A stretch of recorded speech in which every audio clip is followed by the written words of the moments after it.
ষোলো বছর পর আজ আমি একটা বাড়ির সামনে দাঁড়িয়ে আছি। হ্যাঁ, বাড়িটা আমার নিজের বাবার বাড়ি। আপনারা ভাবছেন তো নিজের বাবার বাড়িতে কেউ 16 বছর বাদে বাড়ির সামনে দাঁড়িয়ে আছে, কিন্তু কেন? তাহলে আসেন ঘটনাটা একটু বলি, পুরোটা গল্পের মাঝে জেনে নিতে পারবেন। আমি আদিব আল ইহসান, আমরা 2 ভাই ও 1 বোন। আমি মেজো, ভাইয়া বড় আর ছোট বোন আরিশফা। বাবা এই শহরের নামকরা বিজনেসম্যান আফজাল আল ইমরান। মা একটা সরকারি কলেজের প্রিন্সিপাল। মায়ের পেশাটা শখের বসে পালন করা। ভাইয়া আশরাফ আল ইহসান আমার 3 বছরের বড়, আর বোনটি আমার 4 বছরের ছোট।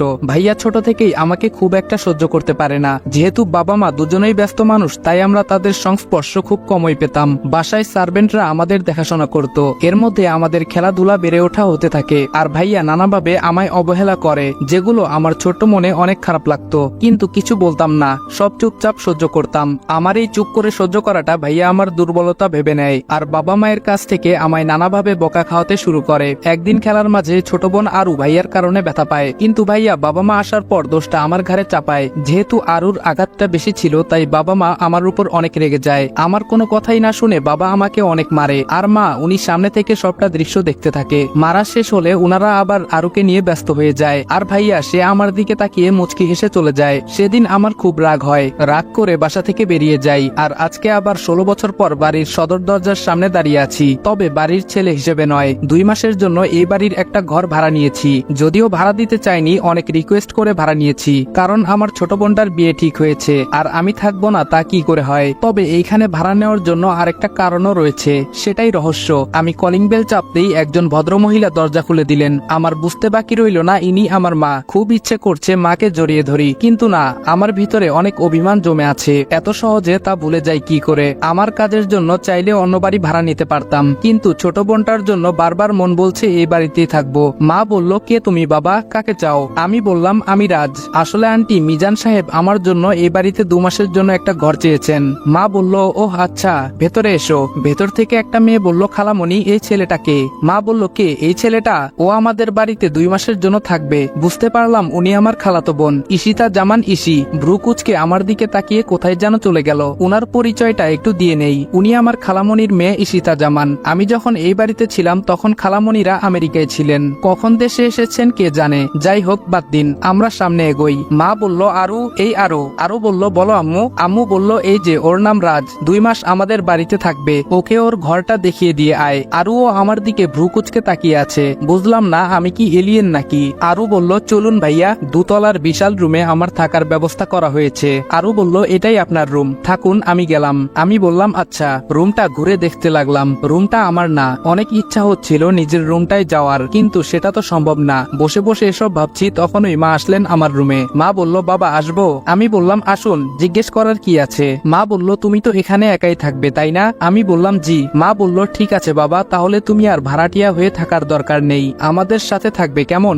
আমি বললাম, না। মা বলল, কেন বাবা? আমি বললাম, না, আমি খেতে পারবো না, আপনার কাছে কয়েকটা কথা বলতে চাই। মা বলল, হ্যাঁ বলো। আমি বললাম, আমার এই রুমে যেন কেউ প্রবেশ না করে, এই বিষয়টা আপনি সবাইকে জানিয়ে দিবেন, আর আমি শুধু এই বাড়িতে থাকবই। আমার খাওয়া নিয়ে আপনাদের চিন্তা করতে হবে না, আমি বাইরে থেকে খেয়ে আসবো। মা বলল, কিন্তু কেন বাবা? আমি বললাম, এত কিছু বলতে পারবো না, আপনি আমার কথাটা সবাইকে বলে দিবেন। মা বলল, আচ্ছা বাবা। উনি কথাটা মন খারাপ করে বললেন। আমারও ভেতরটা ছিঁড়ে যাচ্ছিল কথাটা বলতে, কিন্তু বাধ্য হয়েই বলছি। এত সহজে আমার পরিচয় দেওয়া যাবে না, আর মিশন শেষ হওয়ার আগে তো কোনোভাবেই কাউকে ঘরে প্রবেশ করতে দেওয়া যাবে না। যেহেতু এই বাড়ির খাবার খাবো না বলে দিয়েছি, তাই ফ্রেশ হয়ে বেরিয়ে গেলাম, কারণ প্রচুর খিদে পেয়েছে। পাশেই একটা ভালো রেস্টুরেন্টে গিয়ে দুপুরের খাবার খেয়ে বেরিয়ে পড়লাম। বাইরে এসে দেখি বাইক নেই। আমার বাইক কোথায় গেল? আজব তো। হঠাৎ মেয়েলি কণ্ঠে কেউ বলে উঠলো, বাইক খুঁজতেছেন? তাকিয়ে দেখি এ তো ইসি। সে এইখানে কি করছে? আর আমি বাইক খুঁজতেছি, সে বা জানলো কিভাবে? মনে হয় অনেকক্ষণ থেকে এখানে দাঁড়িয়েছিল, কিন্তু আমি আসার সময় তো ও ছিল না। আমার ভাবনার মাঝে আবার ধমক দিয়ে বলল, হা করে কি ভাবছেন? আপনার বাইক পুলিশের ভ্যানে করে নিয়ে গেছে। আমি বললাম, কি?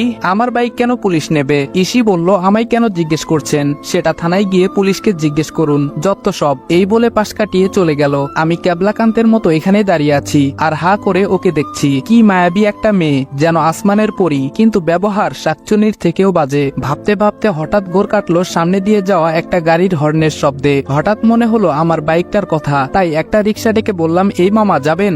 মামা বলল, হ জামু। কই যাইবেন? আমি বললাম থানায়। মামা বলল, ভাড়া কিন্তু 50 টাকা দিবেন। আমি বললাম আচ্ছা চলেন। আমাদের যাদের সামর্থ্য আছে তাদের কাছে আমার রিকোয়েস্ট, প্লিজ এই রিক্সা অটো ড্রাইভাররা 10-20 টাকা বেশি দাবি করলে তাদের সাথে বাজে ব্যবহার করবেন না, কারণ তারা আমার আপনার মতো 10 তলা বাড়ি বানাতে চায় না, তারা দুবেলা পেট পুরে খেতে চায়। থানার সামনে গাড়ি থামতেই নেমে ভাড়াটা মিটিয়ে থানার ভেতরে ঢুকে গেলাম। কনস্টেবল বলল, কাকে চাই? আমি বললাম, ওসি সাহেব কোথায়? কনস্টেবল বলল, স্যারকে কি দরকার? আমায় বলুন, যা বলবেন। বুঝলাম কথা বাড়িয়ে লাভ নেই, এতে আমারই সমস্যা হতে পারে, তাই পকেটে কিছু গুজে দিয়ে বাইকটা নিয়ে চলে এলাম। পুলিশের ঝামেলা পেরিয়ে আসতে আসতে প্রায় সন্ধে হয়ে গেল, তাই বাসার উদ্দেশ্যে রওনা হলাম। কাল থেকে কাজে লেগে পড়ব। হঠাৎ পুরুষ কণ্ঠে কেউ বলে উঠল, দাঁড়াও। চেয়ে দেখলাম একজন ভদ্রলোক সোফায় বসে আছেন, সাথে একটি ছেলে। বুঝতে বাকি নেই উনি আমার বাবা। বাবা বলল, তুমি নিশ্চয় রাজ? আমি বললাম, জি। বাবা বলল, আমি আফজাল আল ইমরান, এই বাড়ির মালিক। তার মানে মিজান তোমার জন্য 2 মাস একটা ঘর চেয়েছে? আমি বললাম, জি। বাবা বলল, তুমি আমায় আঙ্কেল বলতে পারো, ভয় পাবার কিছু নেই, আমি তোমার বাবার মতোই। কথাটা শুনে কলিজাটা কেমন যেন করে উঠল। হবে নাই বা কেন? নিজের বাবা বলছে উনি নাকি আমার বাবার মতো। যাই হোক, এসব ভেবে লাভ নেই, আমাকে আমার লক্ষ্য থেকে সরে যাওয়া যাবে না, কিছুতেই আমি দুর্বল হব না। বাবা বলল, এই হলো আমার ছেলে আশরাফ আল ইরফান। আমি বললাম, আসসালামু আলাইকুম। ভাইয়া বলল, ওয়ালাইকুম আসসালাম। তখনই একটা ফোন আসায় ভাইয়া বেরিয়ে চলে গেল। বাবা বলল, তা রাজ, আমি শুনলাম তুমি নাকি তোমার আন্টিকে কিছু শর্তের কথা বলেছ? আমি বললাম, না আঙ্কেল। বাবা বলল, মানে? আমি বললাম, আসলে আঙ্কেল ওইগুলো আমার শর্ত নয়, অনুরোধ। বাবা বলল, কিন্তু কেন? আমি বললাম, এখন আমি কিছু বলতে পারবো না, যদি আপনাদের কোনো সমস্যা হয় তাহলে বলে দিতে পারেন।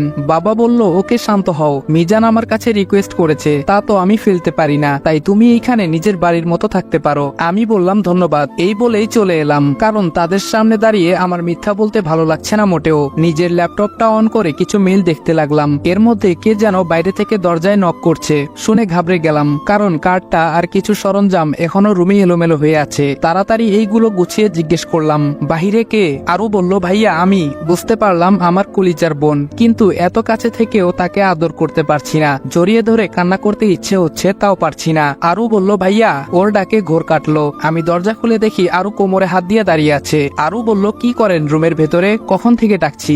আমি বললাম, তুমি নিশ্চয় জানো আগামী 2 মাস এই রুমটা আমার, আর এইখানে কারো প্রবেশ নিষেধ। আরু বলল, জানি বলেই এসেছি। এই রুমে আমার কিছু জিনিসপত্র আছে, ওগুলো নেব। আমি বললাম, ওকে নিয়ে যাও। আরু ওর নিজের জিনিসপত্রগুলো নিয়ে চলে গেল। আমি কিছুক্ষণ বোনটাকে দেখলাম মন ভরে। তারপর রাতে খাবারের জন্য রেস্টুরেন্টে চলে গেলাম। যদিও মিস্টার এন্ড মিসেস আল রিকোয়েস্ট করেছেন তাদের সাথে খাওয়ার জন্য, কিন্তু আমি খাইনি, একটা ইগো কাজ করছে। পরের দিন সকালে আমি কিছু কাগজপত্র গুছিয়ে নিয়ে রওনা দিলাম ইন্টারভিউ দিতে। একটা কোম্পানির পোস্টে টিকে যাই। আমার মতো ছেলেকে দেখলে কোন কোম্পানি চাকরি দেবে না? যেমন দেখতে তেমন সব কাগজপত্র, একদম খাপে খাপ। এ যেন পূর্ব পরিকল্পনা। হ্যাঁ তাই তো, তবে এটা শুধু আপনারা জানেন, অন্য কাউকে বলবেন না। কিন্তু আমি এই অফিসে কাজ করতে লাগলাম এবং খুব অল্প দিনেই বসের খুব প্রিয় হয়ে উঠলাম। কিন্তু এই অফিসের আসল বসটাকে তা আজও জানতে পারিনি, কারণ আমি যাকে বস বলছি উনি আসলে ম্যানেজার। বস নাকি অফিসে আসেন না, আড়ালে থেকে কাজ করান। কিন্তু আমার তো বসকেই দরকার, আমার টার্গেট তো উনি। দেখতে দেখতে 1 মাস পেরিয়ে গেল।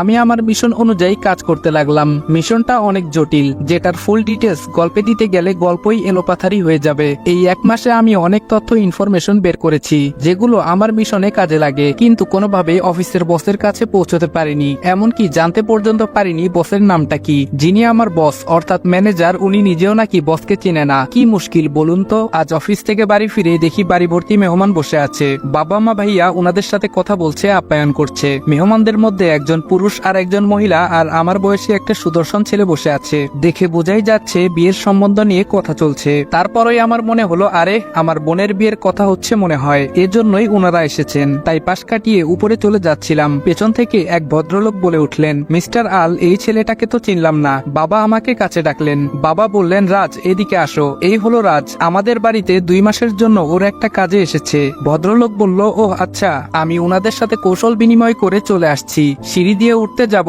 এমন সময় দেখতে পেলাম যেন আসমান থেকে কোনো পরী নেমে আসছে আমার রাজকন্যা বোনটার সাথে, আর অন্য পাশে ভাবি। কিছুক্ষণ তাকিয়ে থেকে রুমে চলে এলাম আর বসে বসে ভাবছি, মানুষ তো এসেছে আমার বোনের হবু শ্বশুর বাড়ি থেকে, তাহলে ওর এইভাবে সাজার কি আছে? ধুর ছাই, আমি কেন এসব ভাবছি? ওই মেয়ের ইচ্ছে হয়েছে তাই সেজেছে, তাতে আমার কি? তবে ও কিন্তু বেশি সাজেনি, আমার চোখে হয়তো এমন লেগেছে। ভাবতে ভাবতে বাথরুমে চলে গেলাম, ফ্রেশ হয়ে নিচে নামলাম খাবার খাওয়ার জন্য। বাহিরে যাব তখন বাবা বলল, রাজ শোনো। আমি বললাম, জি বলুন। বাবা বলল, বলছিলাম কি আজকে বাইরে যাওয়ার দরকার নেই, মেহমান আছে, আজকের দিনটা একসাথেই খাই, বাড়ির সবাই একসাথে খাই, অথচ তুমি একা একটা ছেলে বাইরে খাও, আমাদের খারাপ লাগে বাবা। নিজের বাবার মুখে কথাগুলো শুনে চোখে পানি চিকচিক করতে লাগলো। এত বছর হয়ে গেল নিজের আপন ছেলের খোঁজ নিল না, অথচ অচেনা একটা ছেলের জন্য কত দরদ। আমি বললাম, আচ্ছা ঠিক আছে। বাবা বলল, তাহলে টেবিলে বসো, সবার সাথে খেতে বসছি। কিন্তু ইসি আসেনি, তাই ভাবি ইসিকে ডাকতে গেলেন। একটু পরে দুজন ফিরে এলেন, তবে খাবার টেবিলে আমায় দেখে কিছুটা চমকে গেল। তবে মেহমান থাকায় তেমন একটা রিয়াকশন দেখলাম না। খাওয়ার সময় সবাই টুকটাক কথা বলছে, যেগুলো আমি শুধু চুপচাপ শুনেছি, কিছু বলিনি। কথাবার্তা শুনে বুঝতে পারলাম আমার বোনের হবু শ্বশুর মশাই রৌফ চৌধুরী বাবার মতোই একজন বিশিষ্ট ব্যবসায়ী, আর হবু বর রোহান ওনার একমাত্র ছেলে। খাবার শেষ করে উঠেই যাচ্ছি, তখন ফোনটা বেজে উঠলো। তাড়াহুড়োই উঠতে গিয়ে ইসির সাথে ধাক্কা লেগে যায়। দুজন একসাথে উঠতে গিয়ে কাকতালীয় ভাবে ঘটে যায় ঘটনা। আমি কিন্তু ইচ্ছে করে দেইনি। ধাক্কার টাল সামলাতে না পেরে ইসি কিছুটা ঝুঁকে যায়, তবে পরেনি, স্ট্রং বডি বলে কথা, কিন্তু পায়ে কিছুটা আঘাত পায়। আমি সেখান থেকে ডোন্ট কেয়ার ভাব নিয়ে ফোন হাতে সোজা রুমে ঢুকে যাই, আর সবাই আমার যাওয়ার দিকে তাকিয়ে থাকে। ফোনটা ছিল আমার সিনিয়রের, যিনি আমায় এই মিশনের দায়িত্ব দিয়েছেন। আগামীকাল আরো কয়েকজন যোগ হবে আমার সাথে, সেটা না হয় কালই দেখা যাবে। আমি ল্যাপটপে কাজ করছি, এটা যেহেতু প্রেম নিয়ে গল্প, তাই কাজের জটিল ডিটেলস মাঝখানে ব্যাখ্যা করছি না। হঠাৎ করে মনে হলো তখন ইসির পায়ে ব্যথা পেয়েছিল,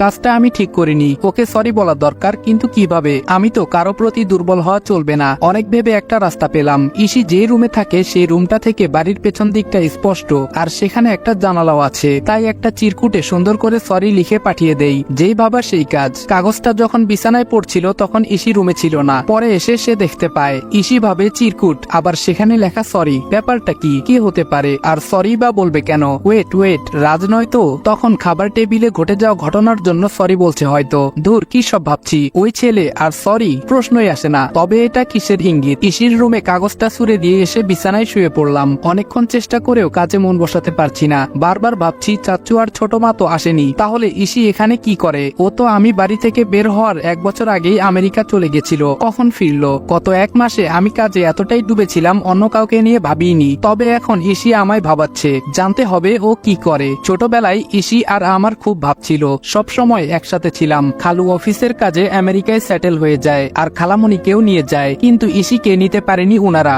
এত ছোট্ট ইসি কান্না করে বাড়ি গরম করে দিয়েছিল, আমায় ছেড়ে, আমাদের ছেড়ে যাবে না। কিন্তু এর 2 বছর পর ঠিকই জোর করে নিয়ে যাওয়া হয়। ইসি চলে যাওয়ায় আমি আরো একা হয়ে পড়ি। এর সাথে যোগ হয় ভাইয়ার অত্যাচার আর বাবা মায়ের অবহেলা। আচ্ছা, ইসি কি দেশে আসার পর একবারও জানতে চেয়েছিল আবিদ কোথায়? ও কি আমাকে খুঁজেছিল?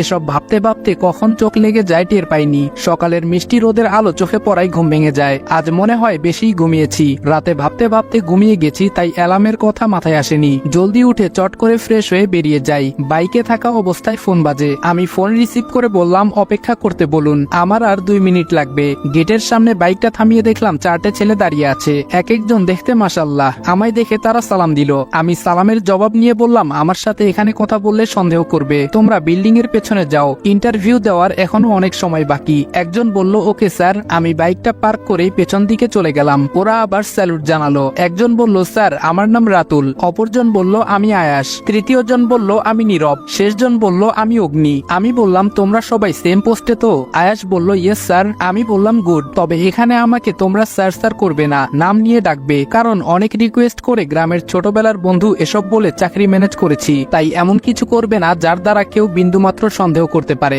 সবাই একসাথে বলল, ইয়েস স্যার। আমি বললাম, আমি রাজ, আমাকে রাজ বলেই ডাকবে, এবং অফিসে ফর্মালিটি মেনটেন করার জন্য স্যার বলবে। সবাই বলল, ওকে। আমি বললাম, যাও সবাই, আমি আসছি। স্যারকে ফোন দিয়ে কনফার্ম করে দিয়ে যেই অফিসের গেটে পা বাড়ালাম, অমনি চোখ পড়ে গেটের বাইরের দিকে। একজন অফিসে ঢুকছে গেট দিয়ে, যাকে দেখে আমি অবাকের চরম সীমায়। গেটের দিকে তাকাতেই দেখলাম ইসি, কিন্তু ও এ অফিসে কি করছে? আমার পিছু নিল নাকি? আমার এসব ভাবনার চেত পড়লো কারোটাকে। অফিসে কিছু নিয়ে একটা শোরগোল লেগেছে। দৌড়ে সেখানে গিয়ে দেখি দুজন স্টাফ নিজেদের মধ্যে কিছু একটা নিয়ে তর্ক করছে, আর সেটা নিয়ে ঝামেলা হলো। যাই হোক, আমার এখন ইসিকে খুঁজতে হবে, জানতে হবে ও এখানে কেন এসেছে। এর মধ্যে ইন্টারভিউ নেওয়া শুরু হয়েছে। যেহেতু ম্যানেজারকে আগে থেকেই ঘুষ দিয়ে ম্যানেজ করা, তাই আমার টিম মেম্বারদের নিয়ে কোনো চিন্তা নেই। আমার মাথায় এখন ইসি। ওত্তেরি, মিস ইশিতা জামান এই কোম্পানিতে জব করতে এসেছে? গাল মে কুছ কালা হ্যায়। আমার মিশন এখন দুটো, একটা তো আগে থেকেই জানেন, আর এখন এই ইসির রহস্য উদ্ধার। পিয়ন বলল আপনাকে বস ডেকে পাঠিয়েছেন। আমি বললাম ওকে। বসের রুমে গিয়ে বললাম স্যার আসবো? ম্যানেজার বলল ও রাজ, আরে এসো এসো বসো। তোমার যে বন্ধুদের জন্য রিকোয়েস্ট করেছো তাদের চাকরি পাক্কা, যাও মিষ্টি মুখ করাও সবাইকে। আমি বললাম ধন্যবাদ স্যার, আপনাকে অসংখ্য ধন্যবাদ। আপনি ভাবতেও পারছেন না আপনি আমার কত বড় উপকার করেছেন। ম্যানেজার বলল আরে কি বলো, তুমি আবদার করেছো আর আমি রাখবো না? গত 1 মাসে তুমি আমার কম উপকার তো করনি ইয়াংম্যান। আমি বললাম এটা আমার কর্তব্য স্যার। ম্যানেজার বলল অল রাইট। আমি বললাম আমি তাহলে আসি স্যার। ম্যানেজার বলল যাও। আমি চলে এসেছি আমার ডেস্কে, অমনি ফোনটা বেজে উঠে। আমি খুশির খবরটা স্যারকে জানিয়ে দিলাম। স্যার অনেকটা নিশ্চিন্ত হলেন। আজকে ওদের নিয়ে প্ল্যান করে কাজটা বুঝিয়ে দিতে হবে। বসকে বলে অফিস থেকে বেরিয়ে গেলাম। ওদের 4 জনকে নিয়ে একটা রেস্টুরেন্টে চলে এলাম এবং সবাই মিলে দুপুরের খাবার খেয়ে আমাদের ফিক্সড করে রাখা রুমে চলে গেলাম এবং ওই কোম্পানির ম্যাপ বের করে ওদের সবটা বুঝিয়ে দিলাম। সব খুঁটিনাটি দেখাতে লাগলাম। আয়াস বলল স্যার লোকটা মারাত্মক বুদ্ধি খাটিয়ে কোম্পানি দাঁড় করিয়ে রেখেছে। অগ্নি বলল আমাদের প্ল্যানও মারাত্মক করতে হবে। আমি বললাম ঠিক ধরেছ, আমাদের কাজ অতি সাবধানে করতে হবে। রাতুল বলল এর মাস্টার মাইন্ড কিন্তু সেই ধরিবাজ বলে মনে হচ্ছে স্যার। নীরব বলল আজও কেউ জানেই না এই কোম্পানির মালিকটাকে, বড়ই অদ্ভুত কিন্তু স্যার। আমি বললাম হ্যাঁ আমার মনে হয় লোকটা আমাদের পরিচিত, সাধারণ মানুষের মুখোশের আড়ালে ঘুরে বেড়াচ্ছে। নীরব বলল হ্যাঁ স্যার সেটাই। আমি বললাম ঠিক আছে, তোমরা প্ল্যান অনুযায়ী কাজ করবে এবং খুব সাবধান। সবাই একসাথে বলল ওকে স্যার। ওদের বিদায় দিয়ে বাসায় চলে আসলাম। আজকে অনেকটা হালকা লাগছে, তবে ভয়ও হচ্ছে। একা কাজ অনেকটা বেটার, যদিও চাপ বেশি পড়ে। এখন ভাবনা ইসি ও কেন এত ছোট পোস্টে চাকরি করছে। আবার আমার ফোনে কল আসলো, সিনিয়র ছাড়া কেউ না। আমি বললাম হ্যালো স্যার। স্যার বলল আদিপ তোমাকে কিছু জরুরি কথা বলার আছে। আমি বললাম বলুন স্যার। স্যার বলল তুমি তো জানো এই কেসটা নিয়ে আগে অনেক টিম চেষ্টা চালিয়েছে এবং এর আগে যত পুলিশ অফিসার এই কেস নিয়ে মাথা ঘামিয়েছে সেই কোনো না কোনো ভাবে খুন হয়েছে। আমি বললাম হ্যাঁ স্যার, আমি সব জেনে এখানে এসেছি। স্যার বলল তবে আসল কথা হলো তোমরা ওইখানে সাবধানে থেকো, কারণ সিআইডি ডিপার্টমেন্টের একটা স্পেশাল টিমের উপরও দায়িত্ব দেওয়া হয়েছে। তবে আমি চাই কেসটা আমরা কমপ্লিট করব। আমি বললাম চিন্তা করবেন না স্যার, কেসটা আমরা ক্লোজ করব ইনশাআল্লাহ। স্যার বলল আমার সম্পূর্ণ ভরসা আছে তোমার উপর, ভালো থেকো, নিজের খেয়াল রেখো, বেস্ট অফ লাক। আমি বললাম ধন্যবাদ স্যার, আল্লাহ হাফেজ। ফোনটা রেখে ল্যাপটপে নিজের কাজ করছি। ঠিক তখনই শুনতে পেলাম কলিং বেলটা বাজছে অনেকক্ষণ থেকে। মনে হচ্ছে বাড়িতে কেউ নেই। তখনই মনে হলো বাড়িতে ঢোকার সময় দারোয়ান কাকা চাবি দিয়ে বলল বাড়িতে কেউ নেই। বাধ্য হয়ে উঠে গেলাম। ইসি এসেছে। আমায় দেখে ভ্রু কুচকে তাকিয়ে ভেতরে চলে গেল। যাই হোক উপরে যাচ্ছি। আবার মনে পড়লো ওর ব্যাপারে জানা দরকার, তাই পিছু নিলাম ওর রুমের দিকে। ও ভেতরে ঢুকে দরজা আটকে দিল। তবে বাইরে থেকে কিছু কিছু কথা আমার কানে এসেছে। ফোনে কথা বলছে, কাউকে স্যার স্যার করে ডাকছে। Okay sir, yes sir, don't worry sir, এসব। ও মাই গুডনেস, তার মানে ইসি পুলিশ অফিসার, আর এর জন্যই ওই অফিসে চাকরি নেওয়া। তবে সন্দেহের বশে ভেবে নেওয়া উচিত হবে না, ব্যাপারটা আরো খোলাসা করে জানতে হবে আমায়। মনে হলো ও দরজার দিকে আসছে, তাই কেটে পড়লাম। রুমে বসে আছি, একটা হিসেব কিছুতেই মিলাতে পারছি না। আমার ভাবনাটা আদৌ কি ঠিক? যেই পুলিশ অফিসারদের টিম এই কেসের দায়িত্ব নিয়ে এসেছে ইসি কি তাদের একজন, নাকি আমার ভাবনাটা ভুল? কিন্তু ভুল হতে যাবে কেন? ইশিতা জামান আমেরিকা, লন্ডন সহ অনেক দেশেই যার বাবার বিজনেস ছড়িয়ে ছিটিয়ে। তার একমাত্র মেয়ে তো উদ্দেশ্য ছাড়া ওই কোম্পানিতে জব করবে না। আর যদি ও সত্যি একজন পুলিশ অফিসার হয়ে থাকে তাহলে কেন বাড়ির সবাই এটা জানে না? আর ও দেশে আসলো কবে? দূর, কিচ্ছু বুঝতে পারছি না। এখন দুটো দিক একসাথে হ্যান্ডেল করতে হবে। আমার পকেটে থাকা ফোন বেজে উঠলো। ফোনটা রিসিভ করে বললাম হ্যালো। অপর সাইড থেকে বলল হ্যালো স্যার, আমি অগ্নি বলছি। আমি বললাম হ্যাঁ বলো অগ্নি। অগ্নি বলল স্যার আপনি এই মুহূর্তে কারখানায় আসুন। আমি বললাম ওকে, আমি এক্ষুনি আসছি, তোমরা ওইখানেই থেকো। ফোনটা কেটে দিয়ে রিভলভারটা গুজে বাইকের চাবিটা নিয়ে বেরিয়ে যাচ্ছি। পেছন থেকে কেউ একজন ডাকছে মনে হলো। ঘুরে দেখি আরু ডেকেছে। আরু বলল এই যে ভাইয়া, আপনি কি বের হবেন? আমি বললাম হ্যাঁ। আরু বলল তাহলে প্লিজ ফেরার সময় এই জিনিসগুলো নিয়ে আসবেন, কেমন? এই বলেই একটা কাগজ ধরিয়ে দিল। আমি কাগজটা পকেটে গুজে বেরিয়ে গেছি। খুলেও দেখিনি তাতে কি লেখা আছে। 10 মিনিটের মধ্যে কারখানার সামনে চলে এসেছি, তবে বাইকটা দূরে দাঁড় করানো। আমাকে দেখে রাতুল হাতের ইশারায় বোঝালো ওরা ওইখানে আছে। আমি খুব সাবধানে ওদের কাছে গেলাম। গিয়ে দেখি রাতুল আর অগ্নি দাঁড়িয়ে আছে। আমি বললাম তোমরা দুজন এখানে কেন এসেছো, আর বাকিরা কোথায়? রাতুল বলল স্যার আমরা এসেছিলাম জায়গাটায় একটু চোখ বোলাতে। এসে দেখি ওইখানটায় দুজন লোক দাঁড়িয়ে কি যেন বলা বলি করছে, কিন্তু হঠাৎ করে লোক দুটো ভ্যানিশ হয়ে যায়। তারপর থেকে আমরা অনেকক্ষণ থেকে আড়ালে আড়ালে পুরো জায়গাটা তল্লাশি করে দেখলাম, কেউ নেই। অগ্নি বলল হ্যাঁ স্যার, লোকগুলো গেটের সামনে দিয়ে আসেনি, আর আমরা তল্লাশি করে দেখলাম এখানে কোনো গোপন রাস্তা পাইনি। আমি বললাম আছে আছে, একটা রাস্তা তো আছেই, যেটা আমাদের খালি চোখে ধরা পড়ছে না। এক কাজ করো, জায়গাটা ভালো করে আরেকবার ঘুরে ঘুরে দেখো। ওরা তাই করলো, কিন্তু তেমন সন্দেহজনক কিছুই নেই। তাই ওদের বিদায় দিয়ে আমি বাড়ি ফিরবো। তখনই মনে হলো আরুর দেওয়া কাগজটার কথা। পকেট থেকে কাগজটা হাতে নিয়ে দেখি কিছু চকলেট আর আইসক্রিমের নাম লেখা, যেগুলো আরুর খুব পছন্দের। কাগজটা দেখে মুচকি একটা হাসি দিয়ে দোকান থেকে সবকিছু নিয়ে নিলাম। বাসার দিকে যাব, তখনই দেখি বাড়ির গেট দিয়ে কেউ একজন বেরোচ্ছে। কি ব্যাপার, এখন বাড়ি থেকে কে বাইরে যাচ্ছে? আর বাড়ির গাড়িও তো নিল না। দেখতে হচ্ছে ব্যাপারটা। তাই আইসক্রিম আর চকলেট গুলো বাড়ির কাজের লোককে দিয়ে বললাম আরুর কাছে পৌঁছে দেওয়ার জন্য। চেয়ে দেখি রহিম কাকা অবাক চোখে আমার দিকে তাকিয়ে আছে। বুঝতে পারছি না আমি কি এলিয়েন। যাক, এত ভেবে কাজ নেই, ওইদিকে পাখি ফুরুত হয়ে যাবে। আমি মেয়েটার পিছু নিয়ে ওকে অনুসরণ করে চলছি। আমার বুঝতে আর বাকি নেই যে ওইটা ইসি। তবে যাচ্ছে কোথায়? কিছু দূর গিয়ে ও একটা কালো গাড়িতে উঠে গেল, আর আমি ওইখানে দাঁড়িয়ে আছি। কিছুক্ষণ পর মনে হলো ও আমার মতোই ডিউটিতে আছে, তার মানে ও এখন ওই অফিসে যেতে পারে। বলেই দৌড়াতে শুরু করলাম। আমি গিয়ে দেখি অফিসের সামনে থেকে একটা গাড়ি চলে গেল। তার মানে আমার সন্দেহ ঠিক। তাই লুকিয়ে লুকিয়ে আমিও ঢুকে গেলাম, কিন্তু ইসিকে কোথাও পেলাম না। কোথায় গেল মেয়েটা? অনেক খুঁজে ও কোথাও না পেয়ে বেরিয়ে এসেছি। অবাক কাণ্ড, আমি বাড়িতে ঢুকে দেখি ইসি বসে আছে সবার সাথে। কখন এলো ও বাড়িতে আর কিভাবে? আমাকে ঢুকতে দেখে মিস্টার আফজাল আল ইমরান মানে বাবা ডাক দিল। আমি বললাম জি বলুন। বাবা বলল তোমায় কিছু কথা বলার ছিল। আমি বললাম হ্যাঁ বলুন। বাসার সবাই এখানে উপস্থিত। এর মধ্যে বাবা আমাকে কি বলতে চায় বুঝতে পারছি না। কোনো কিছু আবার টের পেয়ে গেল না তো?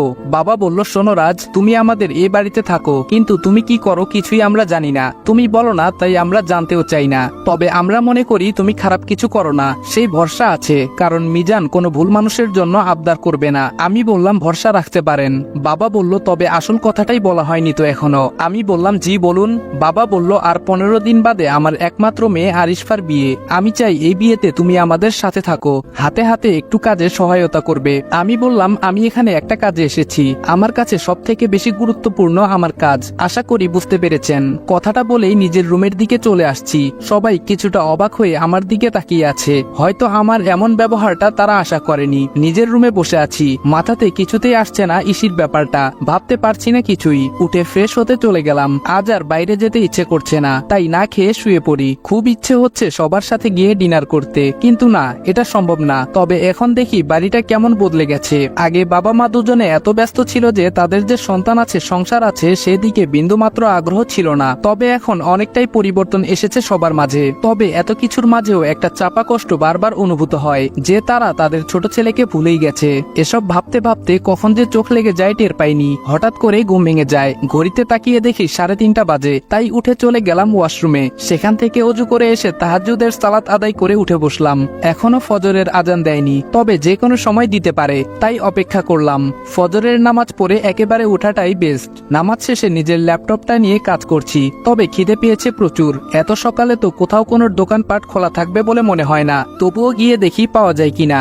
আর যাই হোক, এত খিদে নিয়ে কোনো কাজে মনোযোগ দিতে পারছি না। কিন্তু বের হয়ে ভালোই করেছি, না হলে দেখতে পেতাম না একটা পরীকে। সদর দরজা দিয়ে বের হয়ে বাহিরের দিকে যাওয়ার সময় পেছনে তাকাতেই চোখ যায় ইসির বেলকনির দিকে। খুব সুন্দর লাগছে ওকে দেখতে। একদম প্রাকৃতিক সৌন্দর্যের মাঝে ডুবে গেল যেন আমার চোখ। সকাল সকাল মেয়েরা আর যাই হোক মেকআপ করে না, আর তখনই তাদের আসল রূপটা চোখে পড়ার মতো অবস্থা হয়। তবে ভাবছি এত সকালে ও ঘুম থেকে উঠে গেল কারণ কি? পরক্ষণেই মনে পড়লো ও তো আমার মতোই একজন দায়িত্বপ্রাপ্ত মানুষ। উঠবে নাই বা কেন? চোখের ঘুম হারাম করে রেখেছে এই কেস। হাঁটতে হাঁটতে সামনে একটা টং দোকান দেখতে পেলাম। যাক, ভাগ্যটা তাহলে ভালোই আমার। সেখান থেকে হালকা নাস্তা খেয়ে বাইরে এলোমেলো ভাবে হাঁটছি। মাথায় চিন্তা একটাই, কে হতে পারে ওই লোকটা? এত নিখুঁতভাবে কি করে নিজেকে আড়াল করে রেখেছে? গত 1.5 মাসে একটা বিষয়ে কনফার্ম হয়ে গেছি, দেশের সবচেয়ে বড় স্মাগলার হলো এই বস। এই কোম্পানির আড়ালে তার আসল মুখোশ রয়েছে। কিন্তু কে সে? হঠাৎ মনে হলো ফোন বাজছে। আমি ফোনটা রিসিভ করে বললাম ওয়েট, আমি এক্ষুনি আসছি। ফোনটা ছিল নীরবের। ওরা কিছু একটা ক্লু পেয়েছে যার জন্য ফোনটা দিল। বাকিটা চলুন গিয়ে দেখি। আমি রুমে প্রবেশ করতেই ওরা 4 জন উঠে দাঁড়ালো। আমি বললাম কি পেয়েছো দেখাও। রাতুল আমার দিকে একটা ফাইল এগিয়ে দিল। ফাইলে চোখ বুলিয়ে দেখে আমার মাথা ঘুরতে শুরু করলো। ও মাই গড, তার মানে ওরা এসব এত কমন একটা জায়গাতে রাখতো। অগ্নি বলল লোকটা অনেক চালাক স্যার। আমি বললাম আমাদের ভাবনা চিন্তার বাইরে এর বুদ্ধি। তবে আর বেশি দিন এই বুদ্ধি চলতে দেওয়া যাবে না, অনেক হয়েছে। এখন থেকে আমাদের আরো সিরিয়াস হতে হবে, কারণ এই কেসটা সম্পূর্ণ উল্টো। রাতুল বলল ইয়েস স্যার, স্যার। আমি বললাম তোমরা কাজ চালিয়ে যাও, আমি পরবর্তী নির্দেশনা না দেওয়া পর্যন্ত পূর্ব পরিকল্পনা মতে কাজ চালাও। আর হ্যাঁ, সবাই টাইমলি অফিসে পৌঁছে যেও, মনে থাকে যেন। সবাই বলল ওকে স্যার। সেখান থেকে বেরিয়ে বাসায় এসে নিজেও তৈরি হয়ে নিলাম অফিসের জন্য। আমি অফিসে নিজের ডেস্কে বসে কাজ করছি, তখনই শুনতে পেলাম বাইরে থেকে কেউ নক করছে। পরিচিত কণ্ঠে কেউ বলল স্যার আসবো। আমি বললাম আসুন। ভেতরে এসে আমায় দেখে কিছুটা চমকে গেল। ঠিক ধরেছেন, এটা ইসি। আমি কিছুটা অবাকের ভান ধরে বললাম আপনি এখানে কাজ করেন? ইসি বলল তার কৈফিয়ত কি আপনাকে দিতে হবে নাকি? আমি বললাম একদম না। ইসি বলল ফাইলগুলো দেখে নিন, হয়ে গেলে সাবমিট করে দেব। আমি ফাইলগুলো নিয়ে একটু চোখ বুলালাম, আর চোখে চেয়ে দেখি ও অন্যদিকে মন দিয়ে রেখেছে। আমি ভাবছি কত নিখুঁত অভিনয় করে চলেছে, বলতে গেলে আমার থেকেও এক ধাপ এগিয়ে। এখন মনে হচ্ছে আমাদের প্রফেশন চেঞ্জ করে অভিনয় জগতে ঢুকে গেলে অল্প দিনে ফেমাস হয়ে যেতে পারবো। আমি বললাম এই যে নিন। কোনো সাড়া নেই। আমি বললাম ও হ্যালো, কি ভাবছেন? ইসি বলল আই এম সরি, খেয়াল করিনি। আমি বিড়বিড় করে বললাম এত চরিত্র একসাথে প্লে করলে মনে থাকবেই বা কি করে? ইসি বলল কিছু বললেন? আমি বললাম কই না তো। ইসি বলল ওকে থ্যাংক ইউ। আমি বললাম ইসি বলল আসছি। কথাটা বলেই চলে গেল। আমি ওর যাওয়ার দিকে তাকিয়ে রইলাম। আচ্ছা, ওর কি আদিবের কথা মনে আছে, নাকি বাকিদের মতো সেও ভুলে গেছে? কথাগুলো ভাবতেই চোখের কোণে পানি চিকচিক করে উঠল। হঠাৎ কেউ বলে উঠল স্যার আসবো। তাকিয়ে দেখি আয়াস দরজার সামনে দাঁড়িয়ে আছে, চেহারায় একটা চাঞ্চল্যের ভাব। আমি বললাম এসো। আয়াস বলল স্যার একটা খবর আছে। আমি বললাম বলো। আয়াস বলল স্যার আরসি। আমি বললাম মানে? আয়াস বলল হ্যাঁ স্যার, আরসি এর মধ্যে কিছু একটা রহস্য আছে। আমি বললাম এই আরসি এর সূত্র কোথায় পেলে? অমনি রুমের বাহিরে অগ্নি নক করলো। আমি বললাম এসো। অগ্নি বলল স্যার মনে হচ্ছে কিছু একটা পেয়েছি। আমি আর আয়াস দুজনেই উৎসুকভাবে তাকালাম কি পেয়েছে জানার জন্য। আয়াস বলল কি পেয়েছিস বল। আমি বললাম হ্যাঁ বলো। অগ্নি একটা কাগজ এগিয়ে দেয় আমার সামনে, যা দেখে দুজনেই অবাক হয়ে যাই। অগ্নির এগিয়ে দেওয়া কাগজ আসলে কোনো কাগজ নয়, ওইটা একটা ছোট কোড, যেখানে শুধু লেখা আরসি। অপর পাশটা উল্টে লক্ষ্য করলাম হয়তো কোনো একটা ডিজিট লেখা, কিন্তু কি সেটা বোঝা যাচ্ছে না। 5 বা 3 হতে পারে। আয়াস বলল স্যার এখানেও তো সেম আরসি লেখা। অগ্নি বলল কেন, আরো কোথায় পেয়েছিস? আয়াস বলল আমি পাইনি, তবে শুনেছি ম্যানেজার আমায় ডেকে নিয়ে কিছু ফাইল ধরিয়ে দিয়েছিল, যেগুলো কমপ্লিট করে নিয়ে যেতে বলা হয়। আমি যখন ফাইলগুলো চেক করে ফেরত দিতে যাই তখন শুনি একটা কথা, ডোন্ট ওয়ারি বস, আরসি রাজ করবে। এটা বলার পরেই উনি আমায় দেখে ফেলেন, তাই আর কথা বাড়াইনি। স্যার আমার মনে হচ্ছে আরসি আমাদের সকল প্রশ্নের উত্তর। আমি বললাম হতেও পারে, আবার নাও হতে পারে। অগ্নি বলল স্যার আমরা কি করে বুঝবো এই আরসিটা আসলে কি? আমি বললাম ভাবতে হবে, আগে এটা জানতে হবে আরসি এর পূর্ণ রূপটা কি, কোনো বস্তু না মানুষ। তোমরা যাও নিজেদের কাজ করো। আর হ্যাঁ আয়াস, তুমি একটু সাবধানে থেকো,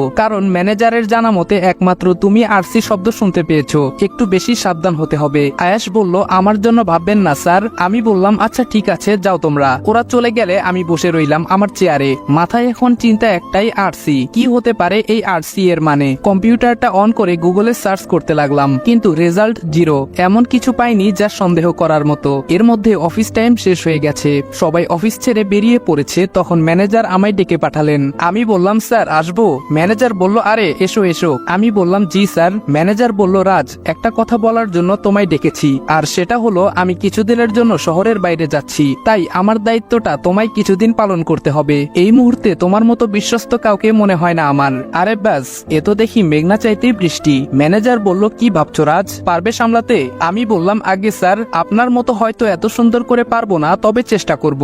মনে হচ্ছে আমার মুখ থেকে কথাগুলো শুনে বেশ খুশি হয়েছে। ম্যানেজার বলল রাজ তোমাকে অনেক ধন্যবাদ। আমি মনে মনে বললাম ধন্যবাদ তো আমার আপনাকে দেওয়ার কথা। ম্যানেজারকে বললাম এমন করে বলবেন না স্যার, এটা আমার ডিউটি। ম্যানেজার বলল সত্যি তোমার মতো ছেলে হয় না, ওয়েল ডান, মন দিয়ে কাজ করতে থাকো। আমি বললাম দোয়া করবেন স্যার। ম্যানেজার বলল অবশ্যই। আমি বললাম এখন তাহলে আসি স্যার। ম্যানেজার বলল হ্যাঁ এসো। আমি বললাম ভালো থাকবেন স্যার, আল্লাহ হাফেজ।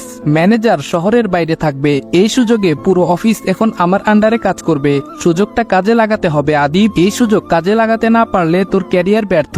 অফিস থেকে সোজা বাসায় ফিরে ফ্রেশ হয়ে নিলাম, তারপর ফোন দিলাম রাতুলের কাছে। রাতুল বলল হ্যালো স্যার। আমি বললাম হ্যাঁ, বাকিরা কোথায়? রাতুল বলল রুমে আছে সবাই। আমি বললাম ওকে, তাহলে তোমরা সবাই সন্ধ্যা 7:30 হোটেলে পৌঁছে যাবে, জরুরি কথা আছে। রাতুল বলল ওকে স্যার। আমি বললাম রাখছি। ফোনটা কেটে চেয়ারে বসতে যাব, হঠাৎ মনে হলো কেউ বাইরে থেকে আমার কথা শোনার চেষ্টা চালিয়েছে। উঠে গিয়ে দরজা খুলে দেখলাম কেউ নেই। হতে পারে মনের ভুল, যাই হোক কাজে মন দেই। ল্যাপটপ নিয়ে বসে বসে আরসি দিয়ে হতে পারে এমন অনেক নাম একত্রে করেছি, হাজার হাজার নাম। এখন এইগুলো পরীক্ষা করে দেখতে হবে, কিন্তু তা একার পক্ষে সম্ভব না, তাই ইমেইল করে সব অফিসে পাঠিয়ে দেই এবং বলি কালকের মধ্যে ফুল ডিটেলস চাই।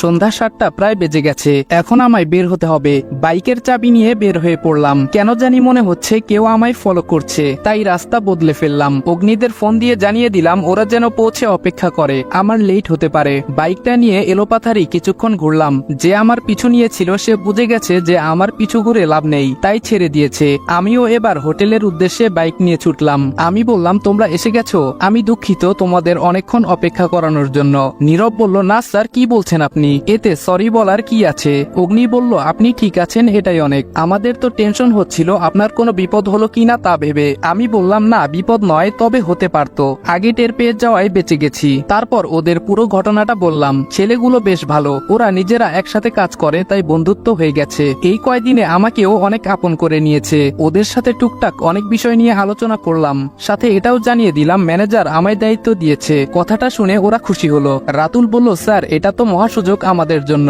আমি বললাম হ্যাঁ, তবে সাবধান, এটা কোনো টোপও হতে পারে আমাদের পরখ করার জন্য, তাই এত তাড়াহুড়ো করা যাবে না। সবাই বলল ওকে স্যার। ডিনার সবাই একসাথেই করলাম, তারপর ওদের বললাম বাসায় চলে যাওয়ার জন্য। ওরা 4 জন একটা ফ্ল্যাট ভাড়া নিয়ে উঠেছে, সেখানেই থাকে সবাই। বাসায় ঢুকছি তখন একই সাথে ইসিও বাইরে থেকে ভেতরে ঢুকছে। আমায় দেখে আর চোখে তাকালো, যা আমার চোখ এড়ায়নি।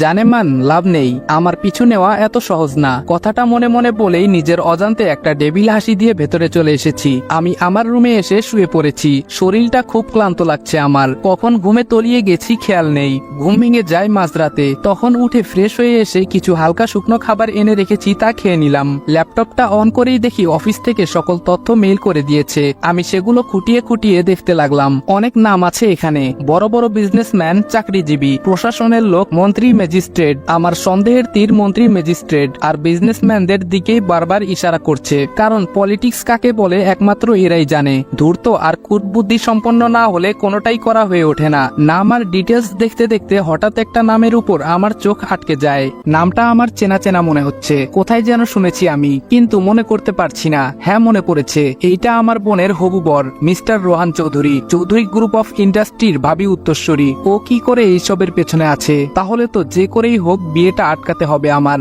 দেত্তেরি কি সব আবোল তাবোল ভাবছি আমি। এখানে তো আরসি এর পূর্ণরূপ আছে, তার মানে তো এই নয় যে সেই কালপিট, আর সে তো চৌধুরী গ্রুপের আপকামিং এমডি। তাহলে প্রিমিয়াম ইন্ডাস্ট্রি এবং তার আড়ালে আরসি চক্র পরিচালনা সব কি সম্ভব? হতেও পারে আবার নাও হতে পারে, তবে সন্দেহের তালিকা থেকে বাদ দেওয়া যাবে না। আয়াস এবং রাতুলের উপর দায়িত্ব দিয়ে দিলাম। এখানে যাদের যাদের সন্দেহ হচ্ছে প্রত্যেকের পুরো ডিটেলস আমার চাই। সবার উপর নজর রাখার কড়া নির্দেশ জারি করে দিলাম। নীরবকে দেওয়া হলো সবার বায়োডাটা চেক করার দায়িত্ব, আর অগ্নি আমার সাথে থাকবে, যে কোনো সময় ডাকলে যেন পাই। সবাই সবার কাজ বুঝে নিয়ে কাজে লেগে পড়লো। ওদেরকে কাজ বুঝিয়ে দিতে দিতে খেয়াল করলাম অনেক বেলা হয়ে গেছে, তাই উঠে অফিসের জন্য তৈরি হয়ে বেরিয়ে পড়লাম। যেহেতু ম্যানেজার দায়িত্বে নেই তাই ওদের 4 জনকে ছুটি দিয়ে দিলাম, ওরা ওদের কাজ করবে। আমি অফিসে নিজের ডেস্কে বসে কাজ করছি, তখনই কেউ নক করলো। আমি বললাম কামিং। ওয়ার্ড বয় কফি নিয়ে এসেছে। কফিটা দিয়ে চলে যাচ্ছিল, কিন্তু আমার ওর মুখ দেখে সন্দেহ হলো। ও কিছু একটা বলতে চায় তবে ভয় পাচ্ছে, তাই বলছে না। আমি বললাম দাঁড়াও। ওয়ার্ড বয় বলল আগে স্যার আপনার কিছু লাগবে? আমি বললাম না আমার কিছু লাগবে না, তবে তুমি কি বলতে চাও তা আমায় বলো। সে বলল কই স্যার, আমি তো কিছু বলতে চাই না। আমি বললাম দেখো তোমার চোখ মুখ স্পষ্ট বলছে তুমি কিছু বলতে চাও। ভয় পাওয়ার কিছু নেই, তুমি নির্ভয়ে বলো। আমি কাউকে তোমার ব্যাপারে কিছু বলবো না, প্রমিস। মনে হয় আমার কথাগুলো শুনে সে কিছুটা স্বস্তি পেয়েছে। সে বলল স্যার সত্যি আপনি কাউরে কইবেন না তো?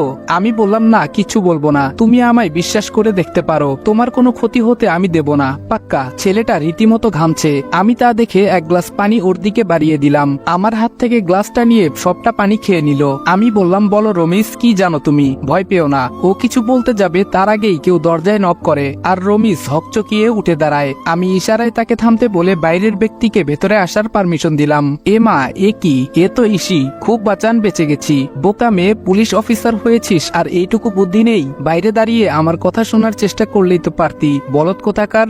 যাক, ভালো তো আমারই হয়েছে। আমি মনে মনে এসব ভাবছি, তবে ভাবনাটা ভেঙে গেল ইসির একটা কথাতে। একদম 440 ভোল্টের শক খেলাম মনে হয়। ইসি বলল স্যার বাইরে দাঁড়িয়ে আড়ি পাতার অভ্যাস আমার নেই। ও মা, বলে কি? আমার মনে মনে বলা কথা শুনে নিল নাকি? ইসি বলল স্যার শুনতে পাচ্ছেন? আমি বললাম হ্যাঁ শুনছি, বলুন আপনি কি বলতে চান। ইসি বলল আমার 2 দিন ছুটি চাই। আমি বললাম মানে? 2 দিন হয়নি জয়েন করেছেন আর এখনই 2 দিন ছুটি চাইছেন? এটা কি মগের মুল্লুক নাকি? কি ভেবেছেনটা কি? হ্যাঁ, আপনার মতো বাকিরা ছুটি চাইলে তখন কি করব? অফিসের কাজ কে করবে? এক নিঃশ্বাসে কথাগুলো বলে ফেললাম। ইসির দিকে তাকিয়ে বুঝতে পারলাম ভালোই রাগ হচ্ছে ওর, তবে কাজের স্বার্থে রাগটা কন্ট্রোল করার বৃথা চেষ্টা চালিয়ে যাচ্ছে। ইসি বলল, দেখুন স্যার, ছুটিটা আমার খুব দরকার। আমি বললাম, এখন কোনো ছুটি হবে না, আগে বস ফিরুক, ওনার থেকে চেয়ে ছুটি নিয়ে নেবেন। রাগে কটমট করতে করতে রুম থেকে বেরিয়ে যাচ্ছে। উফ, দেখতে সেই লাগছে রাগী লোকটা। ইচ্ছে ছিল আরো কিছুক্ষণ দেখার, কিন্তু তার আগেই বেরিয়ে গেল। যাওয়ার সময় আমার রুমের দরজা অনেক জোরে ধাক্কা দিয়ে লাগিয়ে গেছে, আর একটু হলেই ভেঙে যেত। তখন কে জরিমানা দিত?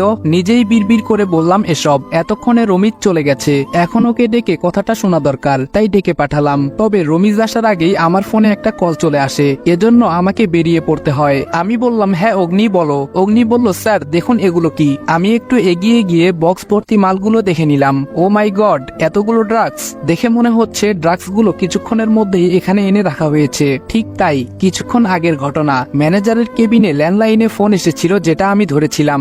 আমি বললাম হ্যালো। অপর পাশ থেকে বলল, আজকে 2 প্যাক স্পেশাল মাল গেছে, রিসিভ হয়ে গেলে কনফার্ম করে দিও। আমি বললাম ওকে। কথা শুনে বুঝতে পারলাম বেচারা জানে না ম্যানেজার ছুটিতে আছে। যাক, এতে আমার ভালোই হলো। ফোনটা কেটে দিয়ে ভাবতে লাগলাম মাল কোথায় পৌঁছানোর কথা বলল। একটু ভাবতেই মনে পড়ে গেল আমরা আগেই দেখেছি সেই জায়গাটা, আর তাই অগ্নিকে ফোন করে ইনফর্ম করে দেই সবটা, এবং সে আমার কথা মতো ওইখানে চলে যায়। এদিকে আমি নীরবকে ফোন দিয়ে ওকে অন্য একটা কাজ দিলাম। আমি বললাম হ্যালো। নীরব বলল, হ্যালো স্যার। আমি বললাম, হ্যাঁ নীরব শোনো, আমাদের ম্যানেজারের ল্যান্ডলাইনে এখন যে ফোনটা এসেছে এটা ট্র্যাক করে দেখো কি পাওয়া যায়। নীরব বলল, ওকে স্যার। নীরবের ফোনটা কাটার পর রমিজ রুমে কফি নিয়ে প্রবেশ করে। এর মাঝখানে বাকিটা তো আপনাদের জানাই আছে। এখন আমরা সেই বন্ধ স্কুলের ভেতর আছি। আমার আর অগ্নির কথার মাঝখানে ফোন এলো। নীরব অপর সাইড থেকে একটা কথা বলল। আমি বললাম, ও আচ্ছা ঠিক আছে, তুমি তোমার কাজ করো, বলেই ফোনটা কেটে দিলাম। অগ্নি বলল, কি বললো স্যার? আমি বললাম নম্বরটা প্রাইভেট আর ট্র্যাক করা যাচ্ছে না। অগ্নি বলল, খুব চালাক। আমি বললাম, এত বড় কারবারি যারা হর হামেশা লোকচক্ষুর আড়ালে করছে তাদের কাছে এটা তো অতি সামান্য।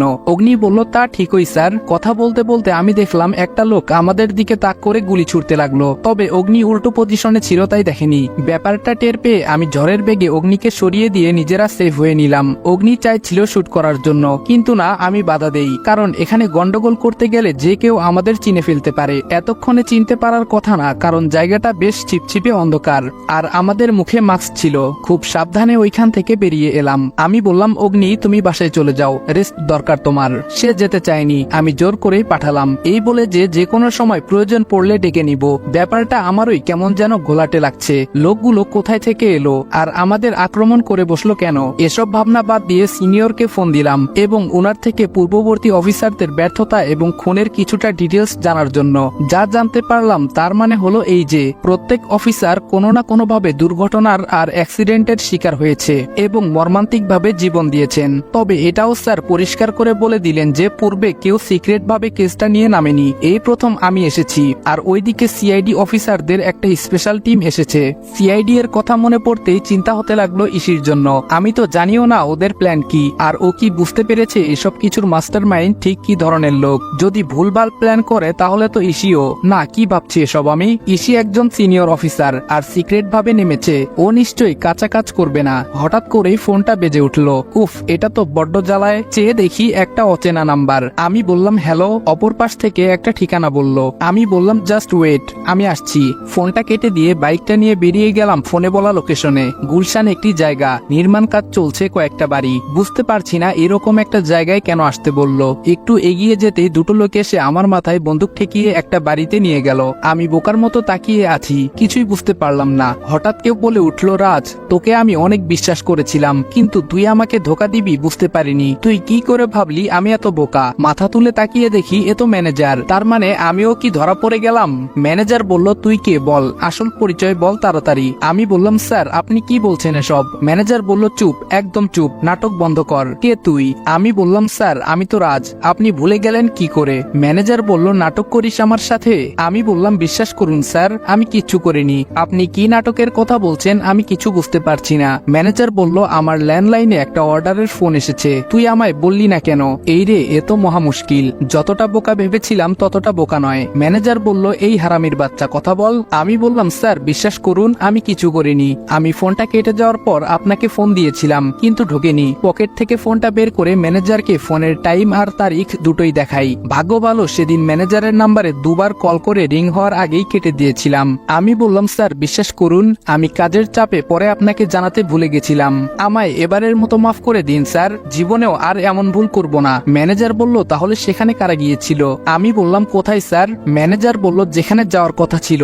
যাক গে বাদ দে, এই তোকে লাস্ট সুযোগ দিলাম, কিন্তু আবার যদি প্রমাণ পাই তুই এসবের পিছে কলকাঠি নাড়ছিস তাহলে কিন্তু জানে মারা পড়বি। আমি বললাম, স্যার আপনি আমায় বিশ্বাস করতে পারছেন না? আমি কেন আপনার ক্ষতি করব যে আপনি আমার এত বড় উপকার করলেন?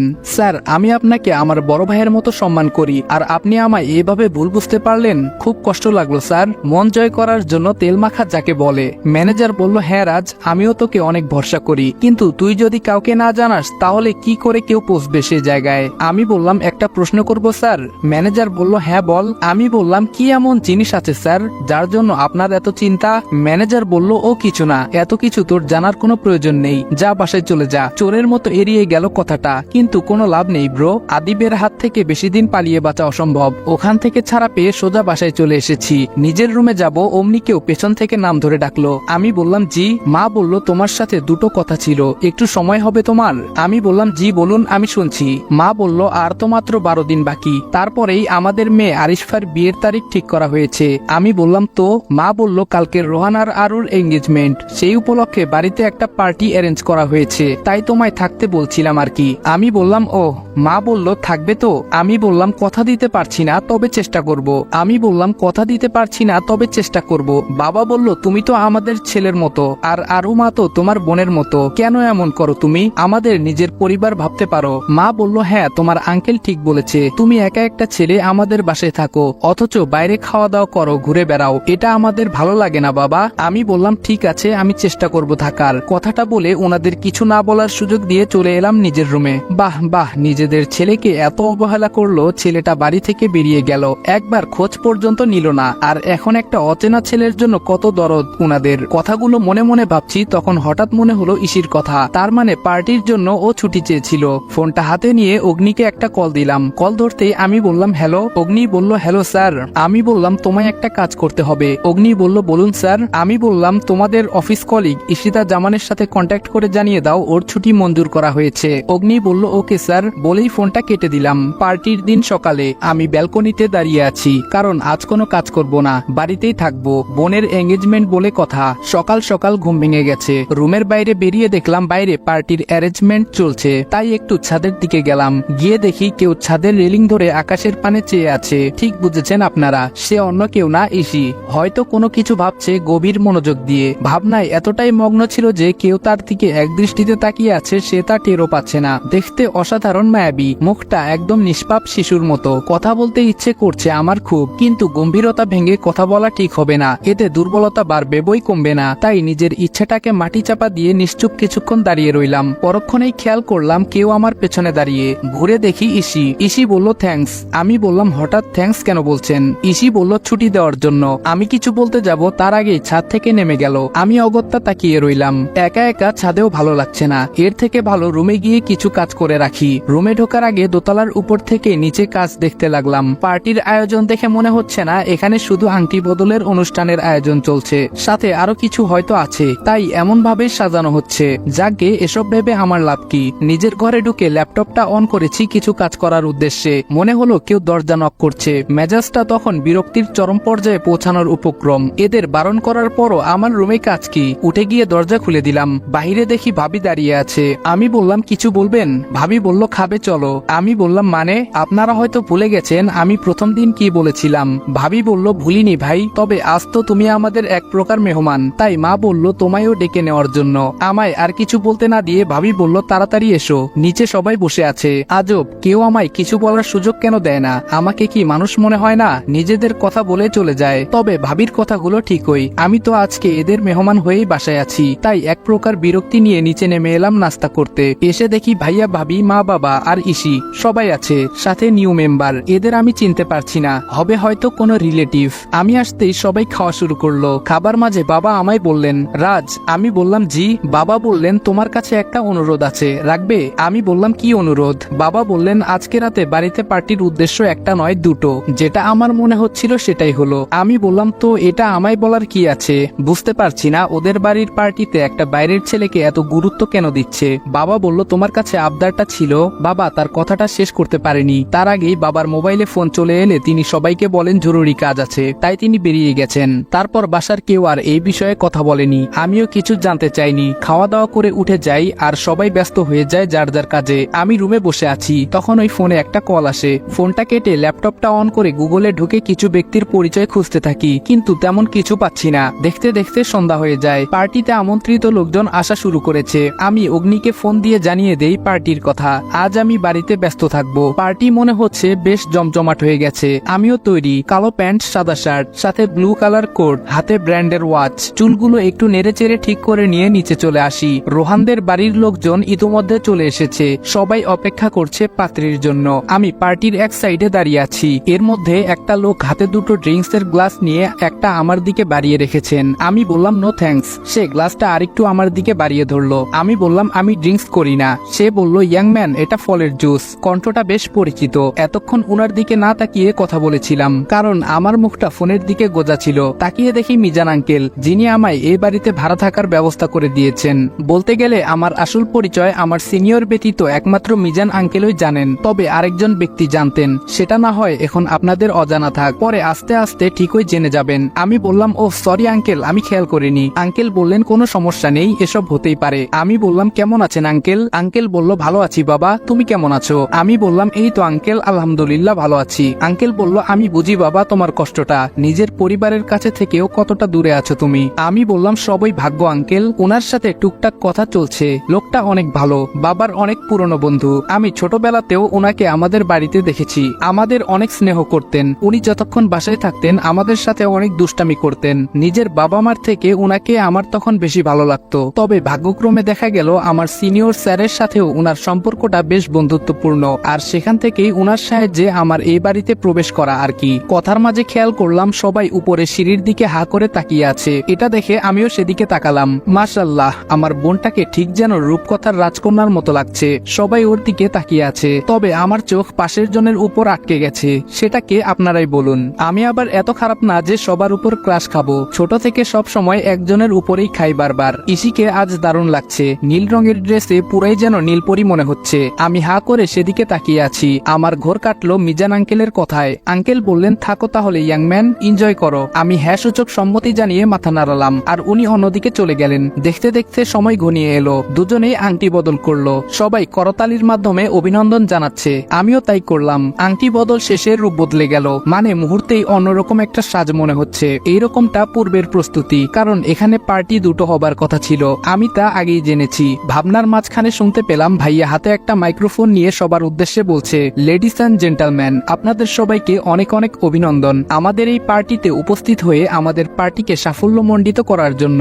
আপনারা অনেকেই অবগত রয়েছেন আজ আমাদের পরিবারের একটি নয় বরং দুটি বিশেষ দিন। তার মধ্যে একটি আমার আদরের প্রিন্সেসের এঙ্গেজমেন্ট, অন্যটি হলো আমার হারিয়ে যাওয়া কলিজার টুকরো ছোট ভাই আদিবাল ইহসানের 24তম শুভ জন্মদিন। কথাটা বলতেই পুরো পার্টি জুড়ে করতালির জোয়ার বইতে শুরু করলো। আমার কাছে মনে হচ্ছে কিছুক্ষণের জন্য আমার পুরো পৃথিবীটা থমকে গেছে। ভাইয়ার মুখ থেকে কথাটা শুনে নিজের অজান্তেই চোখ বেয়ে পানি পড়তে শুরু করে। কোনো মতে হাত দিয়ে চোখের পানিটা মুছে নেই। ভাইয়ার হাত থেকে মাইক্রোফোনটা বাবা নেয়। তারপর বলা শুরু করে, আজ আমার ছোট ছেলে আদিবের 24 বছর পূর্ণ হলো। জানি না আমার ছেলেটা কোথায় আছে, কেমন আছে। ছোট মনে অভিমানের পাহাড় নিয়ে আমার সোনা হারিয়ে গেছে। জানি না আর কোনোদিন দেখা হবে কিনা, ক্ষমা চেয়ে নিতে পারবো কিনা। কথা বলতে বলতে লক্ষ্য করলাম বাবার গাল বেয়ে পানি পড়ছে। উপস্থিত সবার মুখগুলোই মলিন হয়ে রয়েছে। কিছুক্ষণ থেমে বাবা আবারও বলা শুরু করলো, আজকের এই দিনটা আমাদের পরিবারের কাছে অনেক মূল্যবান। প্রতি বছর এই দিনে আমাদের বাড়িতে কেক কাটা হয়। শহরের আশেপাশে সব এতিমখানার বাচ্চাদের খাওয়ানো হয়। জানি এসবের কিছুই আমার আদি জানে না। ছেলেটার বড্ড অভিমান আমাদের উপর। খেয়াল করলাম মিজান আঙ্কেল আমার দিকে তাকিয়ে আছেন।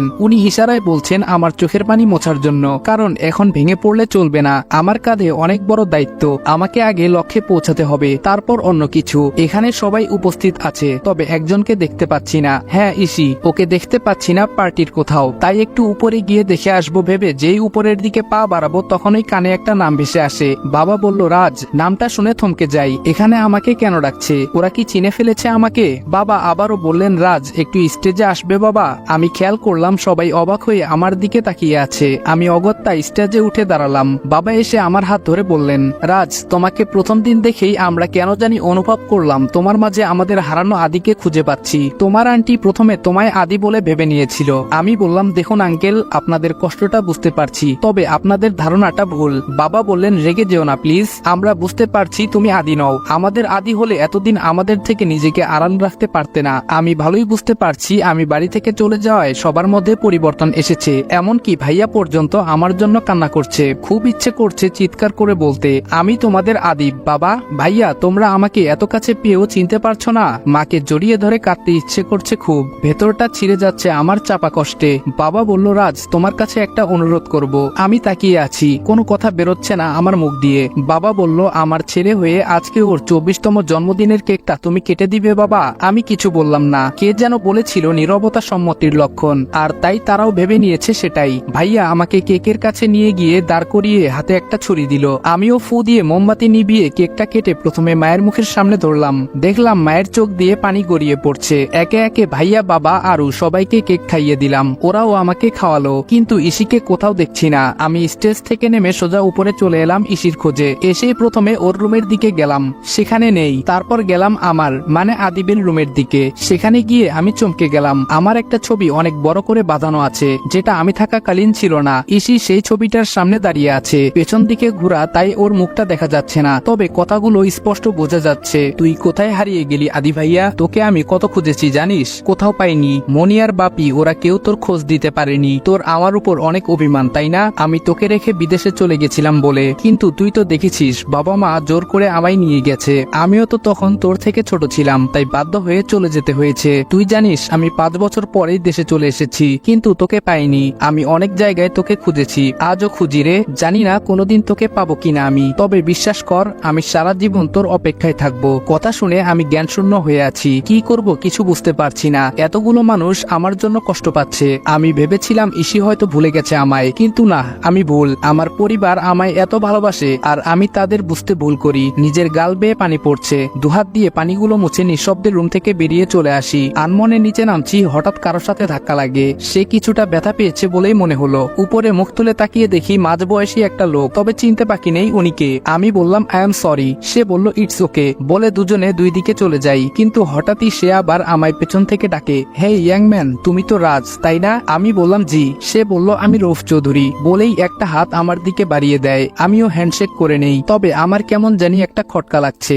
তখনই মনে পড়ে আরসি, কিন্তু অদ্ভুত ব্যাপার, ওই আরসি এর লিস্টে রৌফ চৌধুরীর নাম নেই। এটা কেমন কথা? যেখানে রোহানের নাম উঠে এসেছে সেখানে আগে তার বাবার নাম থাকার কথা। এই রৌফ চৌধুরী তো একজন ব্যবসায়ী, তার নাম তালিকায় কেন নেই? খুব ভাবনার বিষয়। ফোনটা বের করে রাতুলের নাম্বারে ডায়াল করতে গিয়েও কেটে দেই। হয়তো ঘুমিয়ে আছে, তাই ডিস্টার্ব করা ঠিক হবে না। এমনিতেই বেচারাদের উপর অনেক চাপ যায়, তাই ফোনটা রেখে ঘুমিয়ে পড়ি। সকালে সবার আগে আমার ঘুম ভেঙে যায়, তাই আজ সবার ঘরের দরজার সামনে ঘুরে আসি। সবার রুমে লক করা, শুধু আরুর রুমটা খোলা, তাই একটু উকি মেরে দেখি বোনটা ঘুমাচ্ছে। হয়তো দরজা লক করতে ভুলে গেছে, তাই আমি আস্তে করে ভেতরে ঢুকে কিছুক্ষণ মন ভরে দেখে নেই। তারপর আলতো করে মাথায় হাত বুলিয়ে দিয়ে কপালে একটা চুমু দিতেই ও নড়ে উঠলো। আমি ঘাবড়ে যাই, তবে ওর ঘুম ভাঙেনি, তাই হাফ ছেড়ে রুম থেকে বেরিয়ে আসি। তবে সমস্যাটা হয় রুমের বাইরে, কারণ বাইরে বেরিয়ে যাকে দেখলাম তাকে দেখার জন্য আমি মোটেও প্রস্তুত ছিলাম না। বাইরে বেরিয়ে দেখি ইসি আমার সামনে দাঁড়িয়ে। আমাকে এই সময় এখানে দেখার জন্য হয়তো বেচারি নিজেও প্রস্তুত ছিল না। ইসি বলল, কি ব্যাপার আপনি এখানে? এই রে, কি বলি এখন? সত্যিটা তো বলা যাবেই না, আর সাময়িক সত্যিটা জানলে তো কি না কি ভাবে তার নেই ঠিক। ইসি বলল, কি হলো, বোবা নাকি? আমি বললাম, বোবা হতে যাব কেন? ইসি বলল, তাহলে অ্যান্সার কোথায়? আপনি এত সকালে এখানে কি করেন? বেঁচে গেছি, দেখতে পাইনি আমি কোথায় থেকে বেরিয়েছি। আমি বললাম, ভাড়া দেওয়ার সময় এইরকম কোনো শর্ত দেওয়া হয়নি যে নিজের রুম ব্যতীত বাড়ির অন্য কোথাও যেতে পারবো না, আর গেলে সবাইকে কৈফিয়ত দিতে হবে। আমার জবাবটা ম্যাডামের পছন্দ হয়নি, তা মুখ দেখে বেশ ভালোই বোঝা যাচ্ছে। চোখে মুখে বিরক্তি নিয়ে কিছু না বলেই চলে গেল। বুঝতে পারলাম কাল সারা রাত ইসি আদির রুমেই ছিল। চোখগুলো লাল হয়ে আছে, ফুলে গেছে, তার মানে কাল অনেক কান্না করেছে সে। রাতের কাজটা এখন করতে হবে ভেবে নিজের রুমের দিকে পা বাড়াই। আমি বললাম, হ্যালো রাতুল। রাতুল বলল, জি স্যার। আমি বললাম, শুনো, আমি একজনের নাম আর ঠিকানা তোমাকে মেল করেছি, দেখো, তার পুরো ডিটেলস আমার চাই, আর তা যত তাড়াতাড়ি সম্ভব। রাতুল বলল, ওকে স্যার, বলেই ফোন রেখে ফ্রেশ হতে চলে যাই। অফিসের জন্য বেরিয়ে যাওয়ার পথে মা পেছন থেকে আমাকে ডাক দেয়। তাকিয়ে দেখি সবাই এখানে আছে। মা বলল, তুমি অফিস যাচ্ছ? আমি বললাম, কেন, কিছু বলবেন? মা বলল, তোমাকে ধন্যবাদ বাবা। আমি বললাম, কেন? বাবা বলল, কাল আমাদের কথাটা রাখার জন্য। আমি বললাম, ও আচ্ছা ঠিক আছে, মানুষ হিসেবে এটা আমার এক প্রকার দায়িত্ব বলেই মনে মনে করি। পেছন থেকে ভাবি বললেন, তা ভাই আমাদের সাথে ব্রেকফাস্টটা করে যাও, ক্ষতি কি তাতে? ভাইয়া বলল, হ্যাঁ তা তো ঠিকই বলেছে, তুমি আমাদের বাসায় থাকো আর রোজে দেখি তুমি বাইরে রেস্টুরেন্টে খাবার খাও, এর থেকে বরং আমাদের সাথে খেলে কি এমন হয়? বাহ, বাড়ির সবার পরিবর্তন দেখে আমি রীতিমতো অবাকের সর্বসীমা অতিক্রম করে চলছি। আমি বললাম, না কোনো সমস্যা নেই। মা বলল, তাহলে বাবা খাবারটা খেয়ে নাও। আমি বললাম, পরের বার থেকে খাবো, আজ আমার অফিসে লেট হয়ে যাচ্ছে, আসি বলেই বেরিয়ে যাব। দেখলাম আমার আগেই বেরিয়ে গেছে ইসি, সবাই ওর যাওয়ার দিকে তাকিয়ে আছে। আমি কিছুক্ষণ তাকিয়ে থেকে বেরিয়ে গেলাম। অফিসে ঢোকার পরই ম্যানেজারের রুমে ডাক পড়ে যায়। শালা ম্যানেজার আমার কাজে ব্যাঘাত ঘটিয়ে দিল। ওই দিনের খবরটা পাওয়ার পর সে ছুটি বাতিল করে অফিসে চলে আসে। আমি বললাম, স্যার আসবো? ম্যানেজার বলল, আয়। আমি ভেতরে ঢুকে গেলাম। ম্যানেজার আমার কাঁধে হাত রেখে বলল, রাজ আমি দুঃখিত ভাই, সেদিন না জেনে তোর উপর দোষারোপ করেছিলাম, ওইখানে যে হারামি ছিল সে ধরা পড়েছে, আমায় তুই মাফ করে দিস কেমন? আমি বললাম, কি বলছেন স্যার, মানুষ মাত্রই ভুল, আর আমার আপনার প্রতি কোনো অভিযোগ নেই। এইসব টুকটাক কথা বলে ম্যানেজারকে কিছু পাম দিয়ে বেরিয়ে এলাম। তবে খুব চিন্তা হচ্ছে, কারণ সেদিন তো সেখানে আমি আর অগ্নি ছিলাম। তাহলে ম্যানেজার কাকে ধরেছে বলল? অগ্নিকে ফোন দিয়ে দেখে নেই। কিন্তু আশ্চর্য, অগ্নি ফোন তুলছে না। 3 বার কল দেওয়ার পর ফোন সুইচ অফ বলছে। এবার টেনশন হতে লাগলো। আয়াসকে ডায়াল করে জানতে পারলাম রাতুল আর অগ্নি নাকি বাসায় ছিল। সে বের হবার সময় দেখেছে রাতুলের নম্বর পর্যন্ত বন্ধ। নীরবকে ফোন দিলাম। আমি বললাম, হ্যালো নীরব। নীরব বলল, হ্যালো স্যার। আমি বললাম, কোথায় তুমি? নীরব বলল, স্যার আমি তো একটা দরকারে বাইরে বেরিয়েছি। আমি বললাম, রাতুল আর অগ্নি কোথায়? নীরব বলল, স্যার ওরা বাসায় আছে। আমি বললাম, তুমি শিওর? নীরব বলল, হ্যাঁ। কি হয়েছে স্যার, কোনো সমস্যা? আমি বললাম, তখন থেকে ওদের ফোনে ট্রাই করছি কিন্তু পাচ্ছি না। নীরব বলল, ও সরি স্যার, বলতে ভুলে গেছি, ইলেকট্রনিক কিছু সমস্যার কারণে ওদের দুজনের ফোনেই সমস্যা হয়েছে। আমি এর জন্যই বাইরে এসেছি জিনিসপত্র নেওয়ার জন্য। আমি বললাম, থ্যাংক গড। ঠিক আছে, তুমি সাবধানে বাসায় যেও, বলেই ফোনটা কেটে দেই। কিছুটা নিশ্চিত লাগছে এখন। ফোনটা রেখে চেয়ারে হেলান দিয়ে বসে কপালে স্লাইড করতে করতে কিছু একটা ভাবছি। তখন কেউ দরজায় নক করছে। স্যার আসবো? আমি বললাম, এসো। রমিজ বলল, স্যার আপনার কফি। আমি বললাম, হোম রাখো। সে কফি রেখেই বেরিয়ে যাবে, তখন আমি বললাম, দাঁড়াও। আমার কথায় সে চমকে যায়। চেয়ারের দিকে ইশারা করে বসতে বললাম। ওকে বসিয়ে আমি দরজাটা লক করে দিলাম। আমি বললাম, রমিজ দেখো, ভয় পাওয়ার কিছু নেই, আমি তোমার মতোই একজন মানুষ। সেদিন তুমি কিছু বলতে চাইছিলে, দুর্ভাগ্য আমি শুনতে পারিনি। এখন বলো প্লিজ, তুমি কি জানো? রমিজ বলল, স্যার আমি মেলা বছর এই অফিসে পিয়নের কাম করি, তাই এতদিন কাজ করার অভিজ্ঞতা থেকে আপনার মতো কাউকে বিশ্বাস করতে মন সায় দেয় নাই। আমি বললাম, হোম নির্ভয়ে বলো। রমিজ বলল, স্যার এই অফিসটা একটা দেয়াল মাত্র, যার ওপারে অনেক অনৈতিক কাজ চলে। কথাটা সে ভয়ে ভয়ে এক প্রকার মুখ ফসকেই বলে ফেললো। তবে খুব বুঝতে পারছি সে এখন আরো বেশি ভয় পাচ্ছে, ভাবছে আমি হয়তো সেই দলেরই কেউ। আমি উঠে গিয়ে তার কাঁধে হাত রেখে আশ্বস্ত করলাম, স্যার আপনি জানেন কি না জানি না, তবে এই অফিসের বস কিন্তু রাইসুল আহমেদ না। আমি একটু অবাক হওয়ার অভিনয় করে বললাম, কি বলছো কি তুমি? তাহলে কে? আমি তো রাইসুল সাহেবকেই বস ভাবি। রমিজ বলল, না স্যার, রাইসুল সাহেব বস না, উনি ম্যানেজার। তয় বস রে কেউ চিনে না, কোনোদিন কেউ দেখেও নাই। রাইসুল সাহেব সব পরিচালনা করেন। আমি বললাম, তুমি এসব কি করে জানো? রমিজ বলল, সাব দেওয়ালেরও কান আছে, আর আমি তো মানুষ, সারাদিন অফিসে কাম করি। আমি বললাম, তার মানে তুমি আড়ি পেতে লোকের কথা শুনো তাই তো?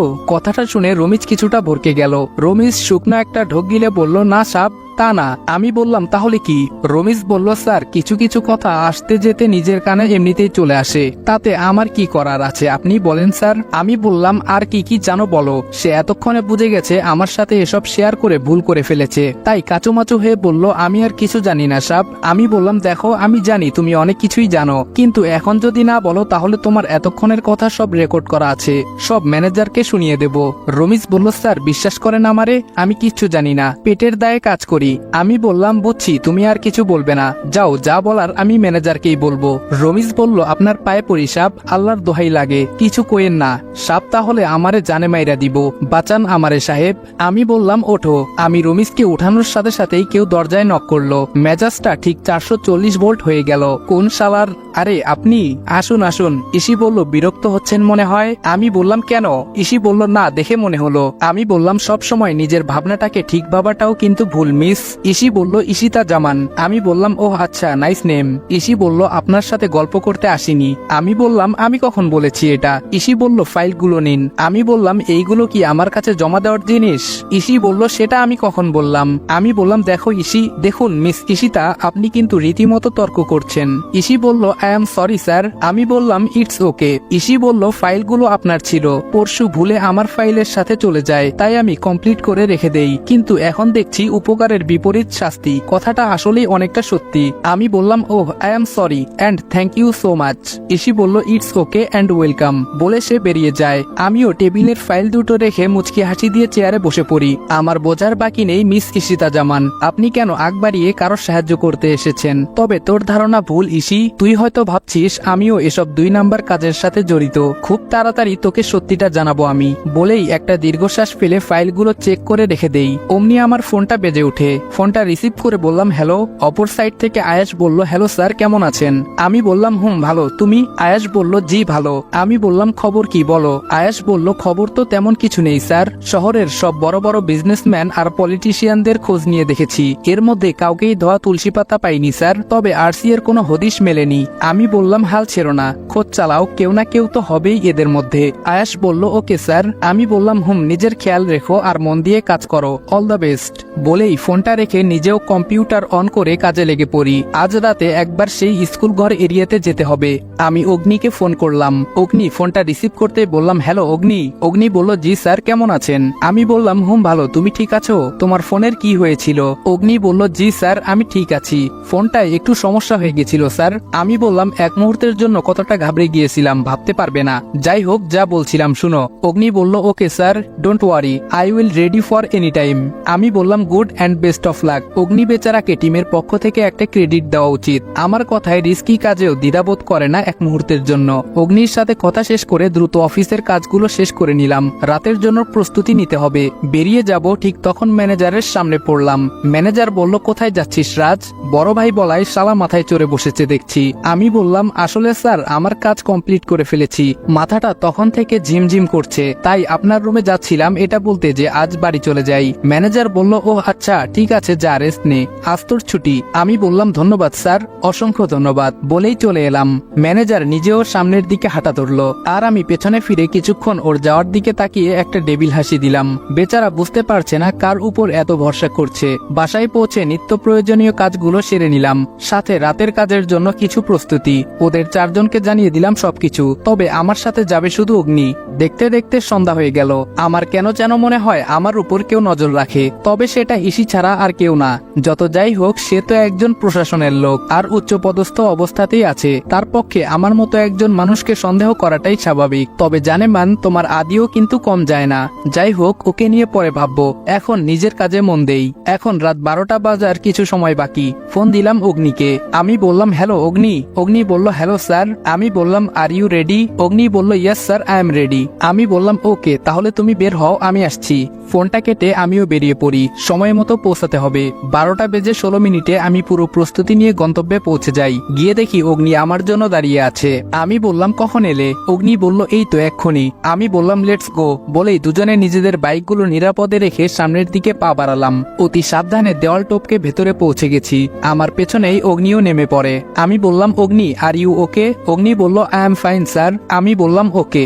দুজনে চুপি চুপি পা ফেলে ভেতরে ঢুকে গেলাম এবং দুটো ক্যামেরা জায়গা মতো সেট করে দিয়েছি। কিন্তু দুর্ভাগ্য, আমাদের তৃতীয় ক্যামেরাটি নিয়ে এগিয়ে যাওয়ার আগেই আমাদের উপর কেউ আক্রমণ করে দেয়। ঘটনা এতটাই তড়িৎ গতিতে ঘটে আমরা কিছু টের পাইনি, তবে নিজেদের সামলে নিয়ে লুকিয়ে পড়তে সামর্থ্য হই। তবে প্রতিপক্ষ নাছোড়বান্দা, তারা শুট করতেই থাকে। হামাগুড়ি দিয়ে আমার শেষ রক্ষা হলেও রক্ষা হয় না অগ্নির। বেচারার বাম হাতের কনুইয়ের কিছুটা উপরে একটা গুলি লেগে যায়, তবে সেও একজন সাহসী এবং প্রশিক্ষণপ্রাপ্ত অফিসার হয় বেশ শক্ত সামর্থ্য একজন ছেলে, তাই গুলিটা হজম করে নেয়। অগ্নির হাতে গুলি দেখে আমার মাথা পুরো গরম হয়ে গেছিল, তাই আমি পিস্তলটা বের করে কয়েকটা শুট করতে করতে সামনের দিকে এগোতেই বাধা দেয় অগ্নি। সে হাঁপাতে হাঁপাতে বলে স্যার সামনে যাবেন না, এতে আমাদের মিশনে ব্যাঘাত ঘটবে স্যার, ওদের আমরা পরে দেখে নেব। অগ্নির কথাটা যথার্থ বুঝতে পেরে আমিও নিজের মনের মাঝে রাগটা ধামাচাপা দিয়ে অগ্নির হাতটা ধরে চুপিসারে পালিয়ে আসি। বেচারা অগ্নি ব্যথায় কুকড়ে গেছে, বুঝতেই পারছি। এরিয়া থেকে বেরিয়ে এসে পড়ে গেলাম মহাবিপদে। আমরা সামনে দিয়ে বের হতে পারিনি ওই লোকগুলোর জন্য, তাই পেছন দিক দিয়ে বেরিয়ে অনেকটা দূরে এসে থেমেছি। কিন্তু বিপত্তি হলো আমরা একটা জঙ্গলের মধ্যে ঢুকে গেছি। রাত এখন 2:30টার উপরে বাজে। এত রাতে কোথায় যাব, কিভাবে যাব কিছুই বুঝতে পারছি না। এদিকে অগ্নির হাত থেকে অনবরত রক্ত পড়ছে। এখন এখানে থেকে কি করে বের হব, আর ডাক্তারি বা কোথায় পাবো, কি করব কিছু আসছে না মাথায়। তখন ওই কাঁধে তাকিয়ে দেখি আরে সেফটি ব্যাগটা তো আমার কাঁধেই আছে। তাড়াহুড়োর মাঝে কখন ব্যাগটা কাঁধে নিয়েছি খেয়ালই নেই। তবে এখন আল্লাহর কাছে শুকরিয়া আদায় করতে হয়, ক্যাম্পিং এর সময় আমার মেডিকেল বিষয়ে একটু বেশি আগ্রহী ছিলাম, আর আমাদের সেফটি ব্যাগে টুকটাক সবকিছু থাকে। তাই স্বস্তির নিঃশ্বাস ফেলে ব্যাগটা কাঁধ থেকে নামিয়ে রেখে ফোনের টর্চটা অন করে নেই। তারপর টর্চটাকে একটা সুবিধাজনক গাছের সাথে আটকে তার নিচে অগ্নিকে বসিয়ে নিজেও বসে পড়ি। অগ্নি বলল, স্যার আপনি পারবেন, তার থেকে বরং ভেতরেই থাক। আমি একটা মুচকি হাসি দিয়ে বললাম, বিশ্বাস করতে পারছো না? অগ্নি বলল, কি বলছেন স্যার, আমি তো নিজেকে অনেক লাকি মনে করছি আপনার মতো একজনের সাথে মিশনে যোগ দিতে পেরে, আর আমি চোখ বুজে আপনাকে বিশ্বাস করি স্যার। আমি বললাম, তাহলে এই ব্যাপারেও ভরসা করেই দেখো। অগ্নি মাথা নেড়ে হ্যাঁ সূচক সম্মতি জানালো। আমি ব্যাগ থেকে প্রয়োজনীয় কিছু জিনিস বের করে অগ্নিকে চোখ বন্ধ করে অন্যদিকে তাকাতে বললাম। আস্তে আস্তে একটু একটু করে ক্ষত জায়গাটা পরিষ্কার করে সেখান থেকে গুলিটা বের করে আনি। গুলিটা বের করার সময় অগ্নি একটু চিৎকার করে ওঠে। যতই পারদর্শী হোক, ব্যথার কাছে সবাই কাবু। আমি বললাম, আলহামদুলিল্লাহ হয়ে গেছে। এটা বলতেই অগ্নি চোখ মেলে তাকালে আমি ওর মুখটা ঠেলে সরিয়ে দেই, কারণ ব্যান্ডেজ করা হয়নি, তাই বিভৎস অবস্থা দেখে ভয় পাবে। আমি বললাম, কি করছো, একটু অপেক্ষা করো ভাই। সে শুধু মাথা নাড়ালো। আমি বললাম, এই নাও কমপ্লিট। ফোনের দিকে তাকিয়ে দেখি 3:30 বাজে। মনে হচ্ছে রাতটা অনেক বড়, না হলে টাইম নষ্ট, আর না হলে এতক্ষণে মাত্র ঘন্টাখানেক পেরুলো। ফোনটা নিয়ে স্যারকে একটা কল দিতে যাব, ওমা এখানে দেখি এক বিন্দু নেটও নেই। এখন এখান থেকে বের হব কি করে, এ তো গভীর জঙ্গল। উপায় না পেয়ে অগ্নিকে এখানে অপেক্ষা করতে বলে কিছু শুকনো পাতা আর লাকড়ি টুকিয়ে এনে আগুন জ্বেলে নেই। এতক্ষণ যদিও টেনশনে ভয়টা ছিল না, তবে এখন বন্য পশুর ভয়টা মনে জেগে বসেছে। আগুন জ্বেলে ভয়টা দূর করা দরকার, আর না হলে দেখা যাবে কোনো বাঘ বা অন্য জানোয়ার এসে আমাদের দুজনকে দিয়ে তার ডিনার আর ব্রেকফাস্টের মাঝামাঝি যা হয় তাই সেরে নেবে। আমরা দুজন এদিকে নিজেদের নিয়ে ব্যস্ত থাকলেও ওইদিকে ঘুম নেই 4টে মানুষের চোখে। ওইদিকে ঘুম নেই 4টে মানুষের চোখে। আপনারা কাদের কথা ভাবছেন জানি না, তবে আমি বলছি আয়াস, নীরব, রাতুল আর আমার সিনিয়র স্যারের কথা। এতক্ষণে হয়তো ওরা আমাদের দুজনের ফোনে অনেক ট্রাই করেছে, কিন্তু নেটওয়ার্ক তো নেই। চলুন একটু দেখিয়ে আনি আপনাদের ওদের রিয়াকশনটা। আয়াস বলল, ওদের কি হয়েছে বলতো? রাতুল বলল, বুঝতে পারছি না, এতক্ষণে তো চলে আসার কথা। আয়াস বলল, কোনো বিপদে পড়েনি তো? নীরব বলল, আমাদের এখন কি করা উচিত, এগিয়ে যাব? কিন্তু স্যার তো এরকম কোনো নির্দেশ দেয়নি। রাতুল বলল, না যাওয়া ঠিক হবে না, হিতের বিপরীত হতে পারে। আয়াস বলল, এইভাবে হাত পা গুটিয়ে বসে টেনশনটাও তো করতে পারছি না। কথোপকথনের মাঝে একজনের ফোন বেজে ওঠে। রাতুল বলল, সিনিয়রের ফোন। আয়াস বলল, ধর। রাতুল বলল, হ্যালো স্যার। স্যার বলল, হ্যালো, ওরা ফিরেছে?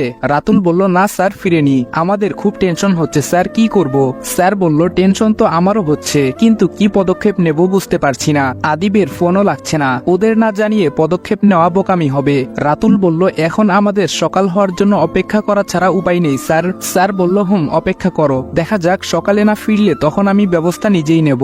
রাতুল বলল, ওকে স্যার। ফোন কেটে দিয়ে সবাই চিন্তায় মগ্ন হয়ে যায়। এদিকে আমরা গাছের সাথে হেলান দিয়ে বসে আছি। পাশে তাকিয়ে দেখি অগ্নির চোখ জোড়া নুইয়ে পড়ছে। হঠাৎ আমায় তাকিয়ে থাকতে দেখে হকচকিয়ে চোখ খুলল।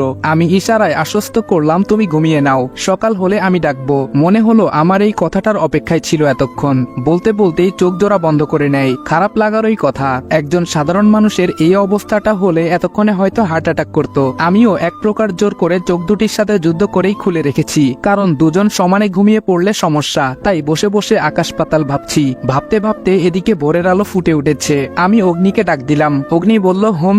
আমি বললাম, অগ্নি ওঠো, আমরা বের হব এখন। কথাটা শুনে এতক্ষণে তার জ্ঞান এলো। চারদিকে তাকিয়ে রাতের কথা মনে পড়লো তার। অগ্নি বলল, কোন দিকে যাব স্যার? আমি বললাম, বুঝতে তো পারছি না, রাতে কোন দিক দিয়ে এসেছিলাম। রাতের অন্ধকারে আর জঙ্গলে এসে এলোমেলো ভাবে ঘুরে এখন দিকটাই হারিয়ে ফেলেছি আমরা। তবুও একটু চারদিকে ঘুরে একদিকে তাকাতেই নিচের দিকে চোখ আটকে যায় আমার। আমি বললাম, পেয়ে গেছি। অগ্নি বলল, কি স্যার? আমি বললাম, এই দেখো রক্তের ফোঁটা, যেটা তোমার ক্ষত থেকে পড়েছে। তার মানে কাল রাতে আমরা এদিক থেকে এসেছি, আর এর মানে হলো স্কুল এরিয়া এদিকে, চলো।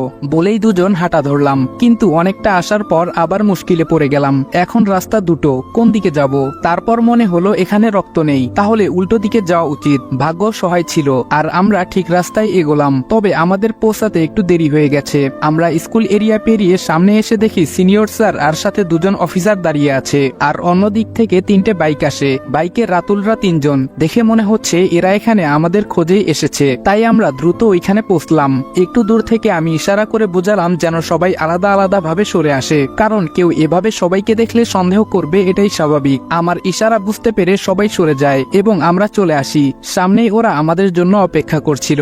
আমার আর অগ্নির বাইক দুটো স্যারের সাথে থাকা অফিসার 2জন নিয়ে আসে, আর আমরা উঠে যাই গাড়িতে। 5টা বাইক আমাদের পেছনে পেছনে আসে। সবাই বাসায় পৌঁছায়। রাতুল আর নীরব অগ্নিকে নিয়ে ভেতরের রুমে চলে যায়, আর আমি সোফায় বসে পড়ি। আমায় বসতে দেখে স্যার বললেন, আদিব তুমিও যাও, ফ্রেশ হয়ে নাও, তারপর ঘটনা শুনবো। আমি অগত্যা উঠে যাই ফ্রেশ হওয়ার জন্য। আমি বেরিয়ে এসে দেখি সবাই ড্রয়িং রুমে বসে আছে, আর পাশের সোফায় হেলান দিয়ে আছে অগ্নি। আমি বললাম, অগ্নি তুমি এখানে কেন? ভেতরে গিয়ে রেস্ট নাও। অগ্নি বলল, আমি ঠিক আছি স্যার। বেচারাকে দেখে বোঝা যাচ্ছে ঠিক নেই, তবে আমাদের প্রফেশনটাই এমন, এত সহজে দুর্বল হওয়া চলে না। সামনে 2জন সিনিয়র থাকলে তো আরো মুশকিল। ব্যাপারটা বুঝতে পেরে আমি জোর করেই ওকে রুমে পাঠাই। তারপর সবাইকে কাল রাতের পুরো ঘটনা খুলে বলি। ব্যর্থ হয়েছি আমি, তাই আমার মুখটা মলিন হয়ে গেছে। তার ওপর আমি থাকতে অগ্নি আহত হয়, তাই ভেতরে ভেতরে অপরাধ বোধ কাজ করছে। তা দেখে স্যার বললেন, কোনো ব্যাপার নাই ইয়াং বয়, তোমরা ঠিক আছো, এটাই যথেষ্ট। আমরা আবার প্ল্যান করব, কি বলো সবাই? স্যারের কথায় বাকি সবাই একসঙ্গে ইয়েস স্যার বলে উঠে। কথার মাঝখানে কলিং বেল বেজে উঠে। আমি বলে উঠলাম, এখন আবার কে এলো? আয়াস বলল, আমি দেখছি। আয়াস দরজার কাছে চলে যায় কে এসেছে দেখার জন্য। কিছুক্ষণ পর ফিরে আসে। আমি বললাম, কে ছিল? আয়াস বলল, স্যার ডেলিভারি বয়। আমি বললাম, কিসের ডেলিভারি? আয়াস বলল, খাবার। সে দাঁড়িয়ে আছে বাহিরে। স্যার বললেন, কেন? আয়াস বলল, স্যার আমার মনে হয় সে ভুল ঠিকানায় এসেছে, আমি তো খাবার অর্ডার করিনি। পেছন থেকে নীরব বলে উঠল, আরে হাদারাম, তুই ছাড়া এই বাসায় আরো মানুষ থাকে, সেটা জানিস? আয়াস বোকার মতো তাকিয়ে আছে। নীরব বলল, আমি করেছি অর্ডার। বলেই আয়াসের মাথায় চাটি মেরে দরজার দিকে এগিয়ে যায়। নীরবের সাথে তাল মেলায় রাতুল। রাতুল বলল, তুই সত্যি একটা হাদারাম, তোকে এই প্রফেশনে সাজেস্ট করে কে রে? আয়াস বলল, তোর দাদা। রাতুল বলল, বলিস কি ভাই? আমার দাদা মহাশয় তো আমি ইনস্টল হওয়ার আগেই আনইনস্টল হয়ে গেছিল। তোকে কি স্বপ্নে এসে সাজেস্ট করেছে? আয়াস বলল, হুম করেছে। রাতুল বলল, ইটস নট ফেয়ার, আমায় তো কোনোদিন করেনি। আয়াস বলল, দাদা মহাশয় ভালো করে জানে কাকে করা উচিত। ওদের খুনসুটি চলতে থাকে, আর আমরা বসে বসে বিনে পয়সায় বিনোদন নেই। চেয়ে দেখি স্যার ওদের কথাবার্তা শুনে হাসছে। এসবের মাঝখানে নীরব এসে সবাইকে ডাকলো খাবার খাওয়ার জন্য, আর সে একটা প্লেট নিয়ে রুমের দিকে যায় অগ্নিকে খাওয়ানোর জন্য। ভেতরে আরেক যুদ্ধ বেঁধে গেছে। সবাই পেছনে ফিরে দেখি অগ্নি এক হাতে খাবারের প্লেট নিয়ে আমাদের দিকে এগিয়ে আসছে, আর নীরব দরজার সামনে কোমরে হাত দিয়ে দাঁড়িয়ে আছে। অগ্নির অভিযোগ সে ঘরে একা খাবে না, কিন্তু ডক্টর ওকে রেস্ট নিতে বলেছে, যার জন্য ওদের মধ্যে যুদ্ধ বেঁধে যায়। শেষমেশ না পেরে নীরব নিজেও এসে বসে পড়ে। সবাই একসাথে বসে খেয়ে নেই। খাওয়ার মাঝে চলতে থাকে ওদের 4 জনের খুনসুটি। দেখে বোঝাই যাচ্ছে এরা এই কয়দিনে বেশ ভাব জমিয়ে নিয়েছে, নিজেদের মধ্যেই যেন একটা পরিবার। তবে নীরব আর অগ্নি আগে থেকে বেস্ট ফ্রেন্ড ছিল। ওদের দুষ্টামির সাথে সিনিয়র স্যারও দেখি খুব সহজে মিশে গেছে। এতদিনের পরিচয়ে স্যারকে আজকে দেখছি একদম ছোট বাচ্চাদের মতো ব্যবহার করছে। আসলে প্রত্যেকটা মানুষের মনেই একটা মানব শিশু থাকে, যেটা কর্তব্যের নিচে চাপা পড়ে থাকে, আর স্যার তার বাস্তব উদাহরণ। কত সহজে কাজ ভুলে সবাই আনন্দে মেতে উঠেছে। খাওয়া শেষ করে সবাই উঠে পড়ে। আয়াস আর নীরব সব গুছিয়ে নেয়। সবাইকে বিদায় জানিয়ে স্যার চলে যান নিজের কাজে, আর আমি ওদের সাথে টুকটাক কথা বলে অগ্নিকে রেস্ট নেওয়ার আদেশ দিয়ে বেরিয়ে পড়ি। ম্যানেজারকে ফোন দিয়ে জানিয়ে দেই আমার খুব জ্বর, যার জন্য বিছানা ছাড়তে পারছি না। সে আমার ছুটি মঞ্জুর করে নেয়, তাই আর টেনশন না নিয়ে বাসায় চলে আসি। রাতুল, আয়াস, নীরব চলে যায় অফিসে, কারণ ওরা না গেলে সমস্যা। আর অগ্নির ছুটি আগে থেকেই নেওয়া। ওর গ্রামের বাড়িতে একটু সমস্যা হয়েছে বলে কান্নাকাটি করে আগেই ওকে ছুটিতে রেখেছি। আমি দরজা নক করতে ভাবি দরজা খুলে দেন। ভাবি বলল, তুমি কাল রাতে কোথায় ছিলে? এই রে, দেখে ফেললো, কিন্তু আমি তো খুব সাবধানে বেরিয়েছি। আমি বললাম, মানে? ভাবি বলল, তুমি কাল বাসায় ছিলে না। আমি বললাম, না মানে। ভাবি বলল, আমি দেখেছি কাল তুমি বাইরে গেছো 12টা নাগাদ, অন্ধকার থাকলেও তোমায় আমি চিনতে ভুল করিনি। আমি বললাম, আসলে আমার একটা বন্ধুর একটু সমস্যা হয়েছিল, আর সে এই শহরে নতুন, তাই আমাকে যেতে হয়। ভাবি বলল, তাহলে এত লুকিয়ে চুরিয়ে যাওয়ার কি আছে? উফ, এ তো রীতিমতো জেরা করেই চলেছে দেখছি। আমরা কোনোদিন আসামিকেও এত জেরা করিনি। আমি বললাম, আমি তো লুকিয়ে যাইনি, রাতে সবাই ঘুমোচ্ছে, ঘুমের ডিস্টার্ব হতে পারে ভেবে এভাবে গিয়েছি। ভাবি কিছু বলল না। মুখ দেখে মনে হয় আমার যুক্তিটা ঠিক হজম হয়নি। ভাবতে থাক মনে মনে, এই বলে ভেতরে চলে এলাম। রুমে ঢুকে আগে ফোনটা চার্জে লাগিয়ে বাথরুমে ঢুকে গেলাম গোসল করার জন্য। এসে দেখি আমার ফোনটা বাজছে। ফোনে কথা বলে ফোনটা কেটে দেই। ফোনটা ছিল আমার একজন সহকর্মীর, যে অন্য একটি কেসের দায়িত্বে আছে এবং সে বিষয়ে সাহায্য চেয়েছে। মোবাইলটা আবার চার্জে লাগিয়ে আমি ল্যাপটপ অন করে বসে পড়ি কাজ করার জন্য। একটানা কাজ করতে করতে দুপুরে খাবার টাইম হয়ে যায়। এখন কেউ নিশ্চয়ই রুমে আসতে পারে, তাই আগেই সব গোছগাছ করে নেই। যা ভেবেছিলাম তাই, আরু এসেছে ডাকার জন্য, তবে রুমে প্রবেশ করেনি, কারণ আমার রুমে কারো প্রবেশ নিষেধ। আরু বলল, এই যে ভাইয়া শুনছেন? আমি বললাম কে? আরু বলল আমি বললাম আমি আবার কে? মনে হয় রেগে গেছে। আরু বলল, মা বলেছে আপনাকে আমাদের সাথে খাওয়ার জন্য বলতে, তাই আসুন। আমি বললাম তুমি যাও। আরু বলল, যাব না, আপনি আগে আসুন। বোন দেখছি নাছোড়বান্দা, তবে আগে এসবে কষ্ট পেলেও এখন পাই না, কারণ এখন বুঝতে পারছি ওরা রাজের মধ্যে ওদের আদিকে খুঁজে বেড়ায়। আমি বললাম ঠিক আছে চলো। দেখে বোঝা যাচ্ছে বেশ খুশি হয়েছে। নিচে যেতেই মা আমাকে দেখে খুব খুশি হয়েছে। মা বলল, তুমি আজ কাজে যাওনি? আমি বললাম না, ছুটি নিয়েছি। মা বলল, কেন বাবা, শরীর খারাপ নাকি? আমি বললাম না, এমনি ভালো লাগছে না, বেশ কাজের চাপ গেছে এতদিন, তাই আজকে রেস্ট নিব। আরু বলল, আচ্ছা ভাইয়া আপনি কি কাজ করেন? আমার রিয়াকশন দেখে আরুর মনটা খারাপ হয়ে যায়। মনে মনে বললাম, সরি বোন, তোকে কষ্ট দিতে আমার একটুও ভালো লাগে না, তবে আমি কি করি এটা তোরা সময় হলে ঠিক জানতে পারবি, এখন কষ্ট পাস না প্লিজ। কিন্তু কি করার, আমার মনের কথা তো আর ওরা শুনতে পায় না। আমিও চুপচাপ খেয়ে উঠে পড়ি, আর একটা কথাও কেউ বলেনি। বাসায় বসে থাকতে বোরিং লাগছে, কাজেও মন বসছে না, তাই বাইকের চাবিটা নিয়ে বের হলাম। অনেকটা দূরে চলে আসছি। কাজের মধ্যে থেকে হাঁপিয়ে উঠেছে মনটা, বিষিয়ে উঠছে এসব ভালো মানুষের আড়ালে থাকা পশুদের পেছনে ছুটতে ছুটতে। তাই বাহিরের আলো বাতাস নিয়ে ভেতরটাকে শান্ত করার প্রয়াসে নদীর পাড়ের দিকে গেলাম, কিন্তু এখানে এসেও তেমন শান্তি পাইনি। একটু দূরে চোখ পড়তেই দেখতে পেলাম তিনটে ছেলে দুটি মেয়ের পেছনে হাঁটছে, তবে এই হাঁটা আমার অপ্রীতিকর বলে মনে হচ্ছে, যাকে বলে ইফটিজিং। দেখেই মাথাটা গরম হয়ে যায়, তাই বাইকটাকে স্ট্যান্ড করে এগিয়ে গেলাম। আমি পেছন থেকে একটা ছেলের কাঁধে হাত দিয়ে ডাক দিলাম। আমি বললাম, এই যে ভাই, এই যে শুনছেন? প্রথমজন বলল, কি বে? আমি বললাম, বলছিলাম শান্তিনগর কোন দিকে? কথাটা শুনে আমার দিকে ভ্রু কুচকে তাকালো। একজন বলল, আসমান থেকে টপকালি নাকি? আমি বললাম, না আমি নতুন। অন্যজন বলল, শালা ভাগ এখান থেকে। আমি বললাম, বলুন না ভাই। তৃতীয়জন বলল, তুই কি আর কি করছিস আমাদের সাথে? আমি বললাম, you are very smart boy, বলার আগেই বুঝে গেলি। তৃতীয়জন বলল, আমাদের সাথে লাগতে আসিস না, নিজের কাজে যাও বাবু।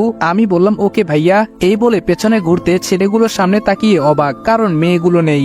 এতক্ষণে আমার সাথে কথা বলার ফাঁকে মেয়েগুলো বেরিয়ে গেছে। এটা দেখে ছেলেগুলো রাগে ফুঁসতে থাকে। আমার বকবকানিতে তাদের কাজে ব্যাঘাত ঘটায় চরম খেপে গেছে মনে হয়, তাই পেছন থেকে একজন আমার টি শার্টের কলার ধরে। সে বলল, শালা তোর জন্য আজ পাখি ফুরুত হয়ে গেল। আরেকজন বলল, দেখছিস কি, দে হাত পা ভেঙে, বুঝিয়ে দে আমাদের কাজে ব্যাঘাত ঘটানোর ফল কি হয়। কথাটা বলতেই একজন আমার নাক বরাবর মারার জন্য হাত উঠায়। আমার আর কি করার আছে বলেন? মেহমান যদি না বলে বাসায় চলে আসে, তাহলে কি আপ্যায়ন না করে বিদায় করে দেওয়া উচিত? প্রশ্ন রইল আপনাদের কাছে, উত্তর চাই কমেন্ট বক্সে। 2-4-10 মিনিট যা হওয়ার তাই হলো। আমাদের মারামারির মাঝখানে দুজন পুলিশের লোক ছুটে আসে। বাংলাদেশ পুলিশের কিছু ডিপার্টমেন্টের কাজ হলোই এমন ঝামেলা শেষে উপস্থিত হওয়া, ইনারাও তাই করেছেন, পুরাই সিনেমার মতো। এর মধ্যে একজন আমার দিকে তাকিয়ে বলল, আপনাকে কোথায় যেন দেখেছি কিন্তু মনে পড়ছে না। আমি বললাম, মাথায় বেশি চাপ দিবেন, তাহলে আপনার ছোট্ট মাথাটিতে সমস্যা হতে পারে, আর পাবনা এখন রোগীতে ভরপুর। লোকটা আমার কথায় ভেপাচেকা খেয়ে হা করে গেল। আমি বললাম, আমি একজন আমজনতা, আর জনতার পাওয়ার কি নিশ্চয়ই পুলিশের থেকে ভালো করে কেউ জানে না, বলেই সোজা হাঁটা ধরলাম। ছোটখাটো একটা ভিড় জমে গেছে এখানে। আমাদের কাজ এটাই, নিজের সামনে হাজার অন্যায় দেখেও মুখে কুলু পেতে থাকি, অথচ কেউ ঝামেলা বাঁধালে তা দেখে মজা নেওয়ার বেলায় আমরা এক বিন্দু ছাড় দিতে নারাজ। যাই হোক, মূল গল্পে আসি।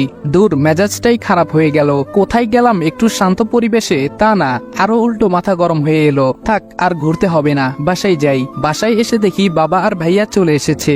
সবাই বিয়ের কেনাকাটা নিয়ে ব্যস্ত, কিন্তু এখানে ইসি নেই। অফিস তো ছুটি হয়ে গেছে, তাহলে ও কই? কাল থেকে ইসির উপরেও ফুল নজর রাখতে হবে।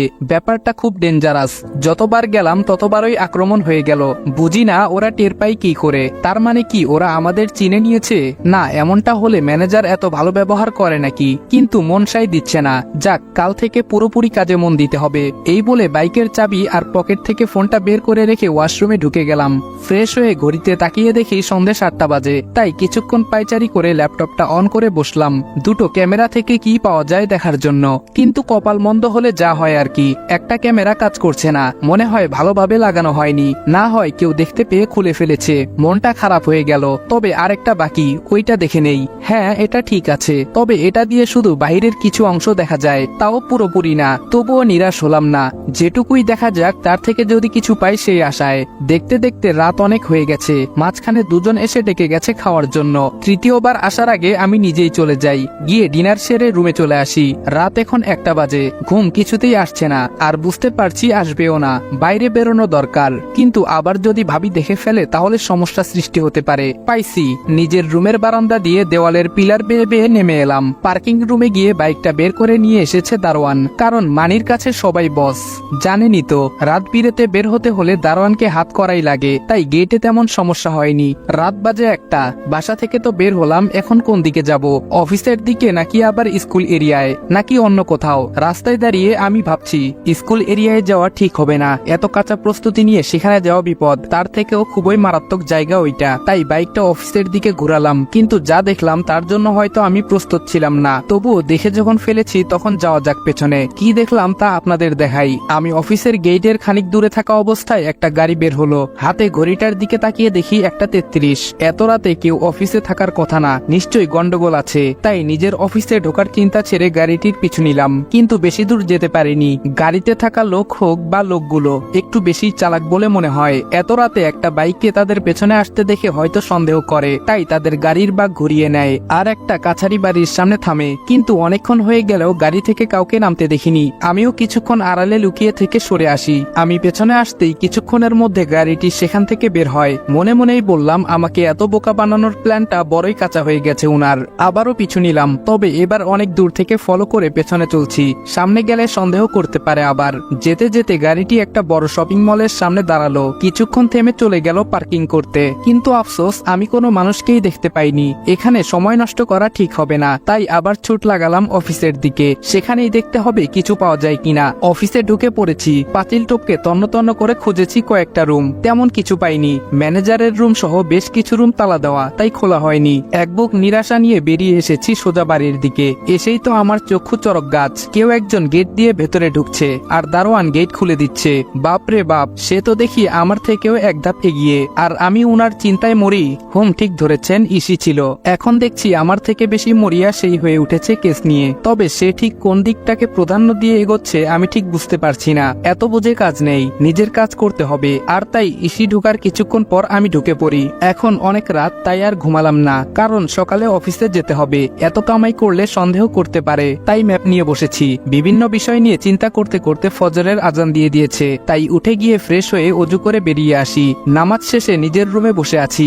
দেখতে দেখতে অফিসের টাইম হয়ে যাচ্ছে, তবে এখনো হয়নি। আমি একটু আগেই বেরিয়ে গেছি। রাস্তায় দেখলাম ছোটখাটো একটা ভিড় জমে আছে, তাই বাইকটাকে সাইড করে সেখানে গিয়ে দেখি এক ভদ্রলোকের গাড়ির সাথে ধাক্কা লেগে ভ্যান উল্টে যায়, আর রাস্তায় থাকা জনতা ওনার উপর হামলে পড়ে। এগিয়ে যাওয়ার পর দেখি ভদ্রলোক আর কেউ নন, আমার বোনের হবু শ্বশুর মশাই। আমি দেখছি উনি জান দিয়ে চেষ্টা চালাচ্ছেন জনতাকে বোঝানোর, কিন্তু কেউ উনার কথা শুনছে না। তাই আমি মাঝখানে গিয়ে লোকগুলোকে শান্ত করার চেষ্টা করলে উনারা থামেন। আঙ্কেলের কাছ থেকে ক্ষতিপূরণ নিয়ে আমি ভ্যান চালককে দিয়ে দেই এবং বলি যেন চিকিৎসা করিয়ে নেয়। তারপর আঙ্কেলকে বলি, আঙ্কেল এখন আপনি আসতে পারেন।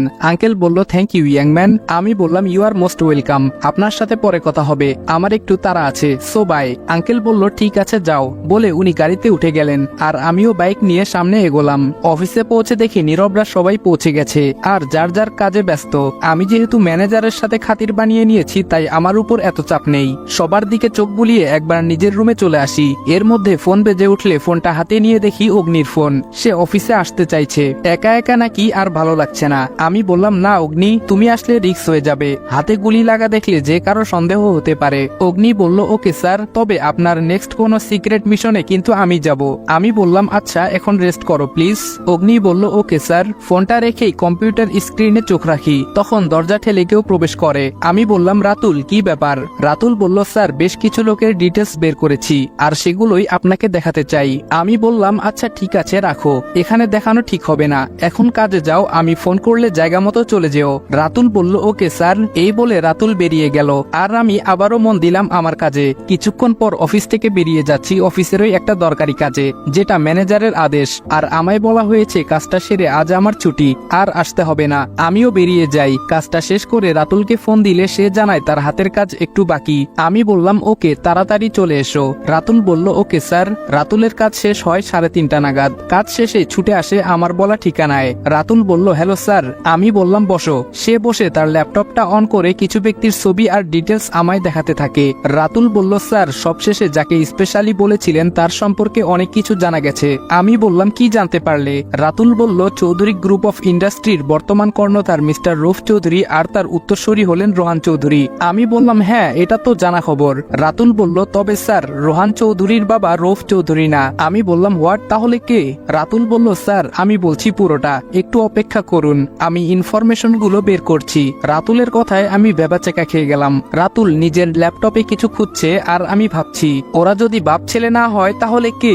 আমার ভাবনার মাঝখানে রাতুল বলল পেয়ে গেছি স্যার, এই দেখুন। আমি বললাম কই, দেখাও। রাতুল বলল এখানে চৌধুরী ইন্ডাস্ট্রির অনেক পুরনো তথ্য আছে স্যার, যেগুলো বর্তমানে ধামাচাপা পড়ে আছে। আমি বললাম ঠিক আছে, এক কাজ করো, তুমি সাবধানে বাসায় ফিরে যাও আর নিজের প্রতি খেয়াল রেখো। রাতুল বলল thank you sir, and same to you বলেই রাতুল চলে গেল। আর আমি এখানে এখনো ঠাই বসে আছি। কিছুক্ষণ বসে থেকে উঠে গেলাম, বেরিয়ে এসেছি আমরা। এতক্ষণ একটা কফি শপে ছিলাম। আমি বেরিয়ে এসে বাইকের সামনে দাঁড়াই, আর তখন ওই একজন লোক আর ইসি কফি শপের ভেতরে ঢুকে। ব্যাপারটা কি জানতে ইচ্ছে করছে, কিন্তু বিবেকে বাধা দিচ্ছে। অন্যের সিক্রেট লুকিয়ে লুকিয়ে জানার কোনো অধিকার তো আমার নেই।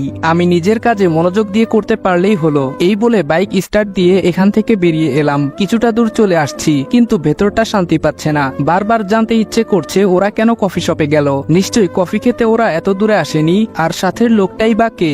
দেখে তো কোনো দিক থেকে পুলিশ ডিপার্টমেন্টের লোক মনে হচ্ছে না। না, দেখা উচিত ছিল আমার ব্যাপারটা। এই বলে বাইকটা আবার কফি শপের দিকে ঘুরালাম। আমি আসতে একটু দেরি হয়ে গেছে। পৌঁছে দেখি ইসি হাত দিয়ে ইশারা করে ট্যাক্সি থামানোর চেষ্টা করছে। সাথে লোকটা নেই, তার মানে সে চলে গেছে। ধুর, শুধু নিজের সময়টা নষ্ট করলাম এখানে, কিছুই ভালো লাগছে না। এখন নিজের উপর রাগ হচ্ছে। লোকের পিছু নিতে নিতে অনেক সময় ব্যয় করে ফেলেছি, কি আর করার। এখন বাসায় যাই। ফিরতে ফিরতে সন্ধ্যা হয়ে গেছে। মা বলল তোরা এসেছিস? মায়ের কথাটা শুনে অবাক হই। তোরা কাকে বলছে? পেছনে তাকিয়ে দেখি ইসি।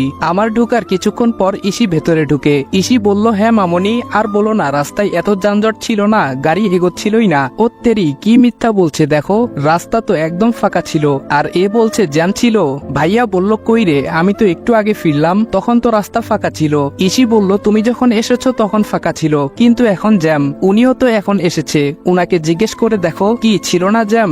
আমার দিকে চোখ একটু বিনীতভাবে রেখে জিজ্ঞেস করলো। আমি এতক্ষণ হা করে তাকিয়ে মিথ্যা শুনছিলাম, এখন দেখছি আমাকেও বলতে বলছে। আমি বললাম হ্যাঁ, রাস্তায় তো প্রচুর জ্যাম ছিল, বলেই উপরের দিকে হাঁটা ধরি। এদিকে ভাইয়া ইসিকে বলছে তুই করিসটা কি বলবি ইসি? পেছন থেকে ভাইয়ার কথাটা শুনতে পেলেও ইসিটা শুনতে পাইনি, কারণ ইসি চুপ করে আছে। ভাইয়া আবার বলা শুরু করলো তুই কি করিস, কোথায় থাকিস, কিছু আমাদের বলিস না, এটা কি ঠিক বল? ইসি কোনো উত্তর না দিয়ে ভেতরে চলে যায়। আরু বলল ভাইয়া তুমি কেন এত কথা বলছো বলো তো? এতক্ষণ আমি সিঁড়িতে দাঁড়িয়ে ওদের কথা শুনছিলাম, যেটা ওরা লক্ষ্য করেনি। মা বলল আরু ঠিকই বলেছে, শুধু শুধু এত কথা জিজ্ঞেস করার কি দরকার তোর? জানিস মেয়েটা কারোর সাথে মিশতে চায় না। আরুর বিয়ের জন্য ওকে অনেক বুঝিয়ে শুনিয়ে এনেছি, আর তুই জেরা শুরু করলি। বাবা বাহিরে থেকে ভেতরে ঢুকতে ঢুকতে বলল কিসের জেরা হচ্ছে এখানে শুনি? পেছনে তাকিয়ে বাবাকে দেখে ভাইয়া বলল বাবা এসেছো, মিটিং কেমন হলো? বাবা বলল ভালোই হয়েছে, আশা করি ডিলটা আমরাই পাবো। তা তোরা কিসের জেরা টেরার কথা বলছিলি? আরু বলল ও কিছু না বাবা, ইস্যু আপুর কথা হচ্ছিল। ভাইয়া আপুকে প্রশ্ন করছিল কি করে, এতেই আপু মনে হয় রাগান্বিত হয়েছে। বাবা বলল দরকার কি আশরাফ, মেয়েটাকে এসব জিজ্ঞেস করার? থাক না, ও ওর মতো, দোষটা আমাদেরই, যার জন্য আমরা আদিটাকে হারিয়েছি। আর ইস্যু তো থেকেও নেই, তবুও চোখের সামনে আছে। এখন থাক, যদি রাগ করে চলে যায় তাহলে ওর বাবা মাকে কি জবাব দেব? এতক্ষণ আমি কানে মোবাইল ধরে রেখে ওদের কথা শোনার জন্য সিঁড়িতে দাঁড়িয়ে কথা বলার অভিনয় করছিলাম। ভাইয়া বলল আচ্ছা ঠিক আছে, আমার ভুল হয়ে গেছে। মা বলল যা হয়েছে হয়েছে, বাদ দাও, এসব নিয়ে কথা বাড়িয়ে কোনো লাভ নেই, বলেই প্রসঙ্গ ঘুরিয়ে অন্য আলোচনায় চলে গেল।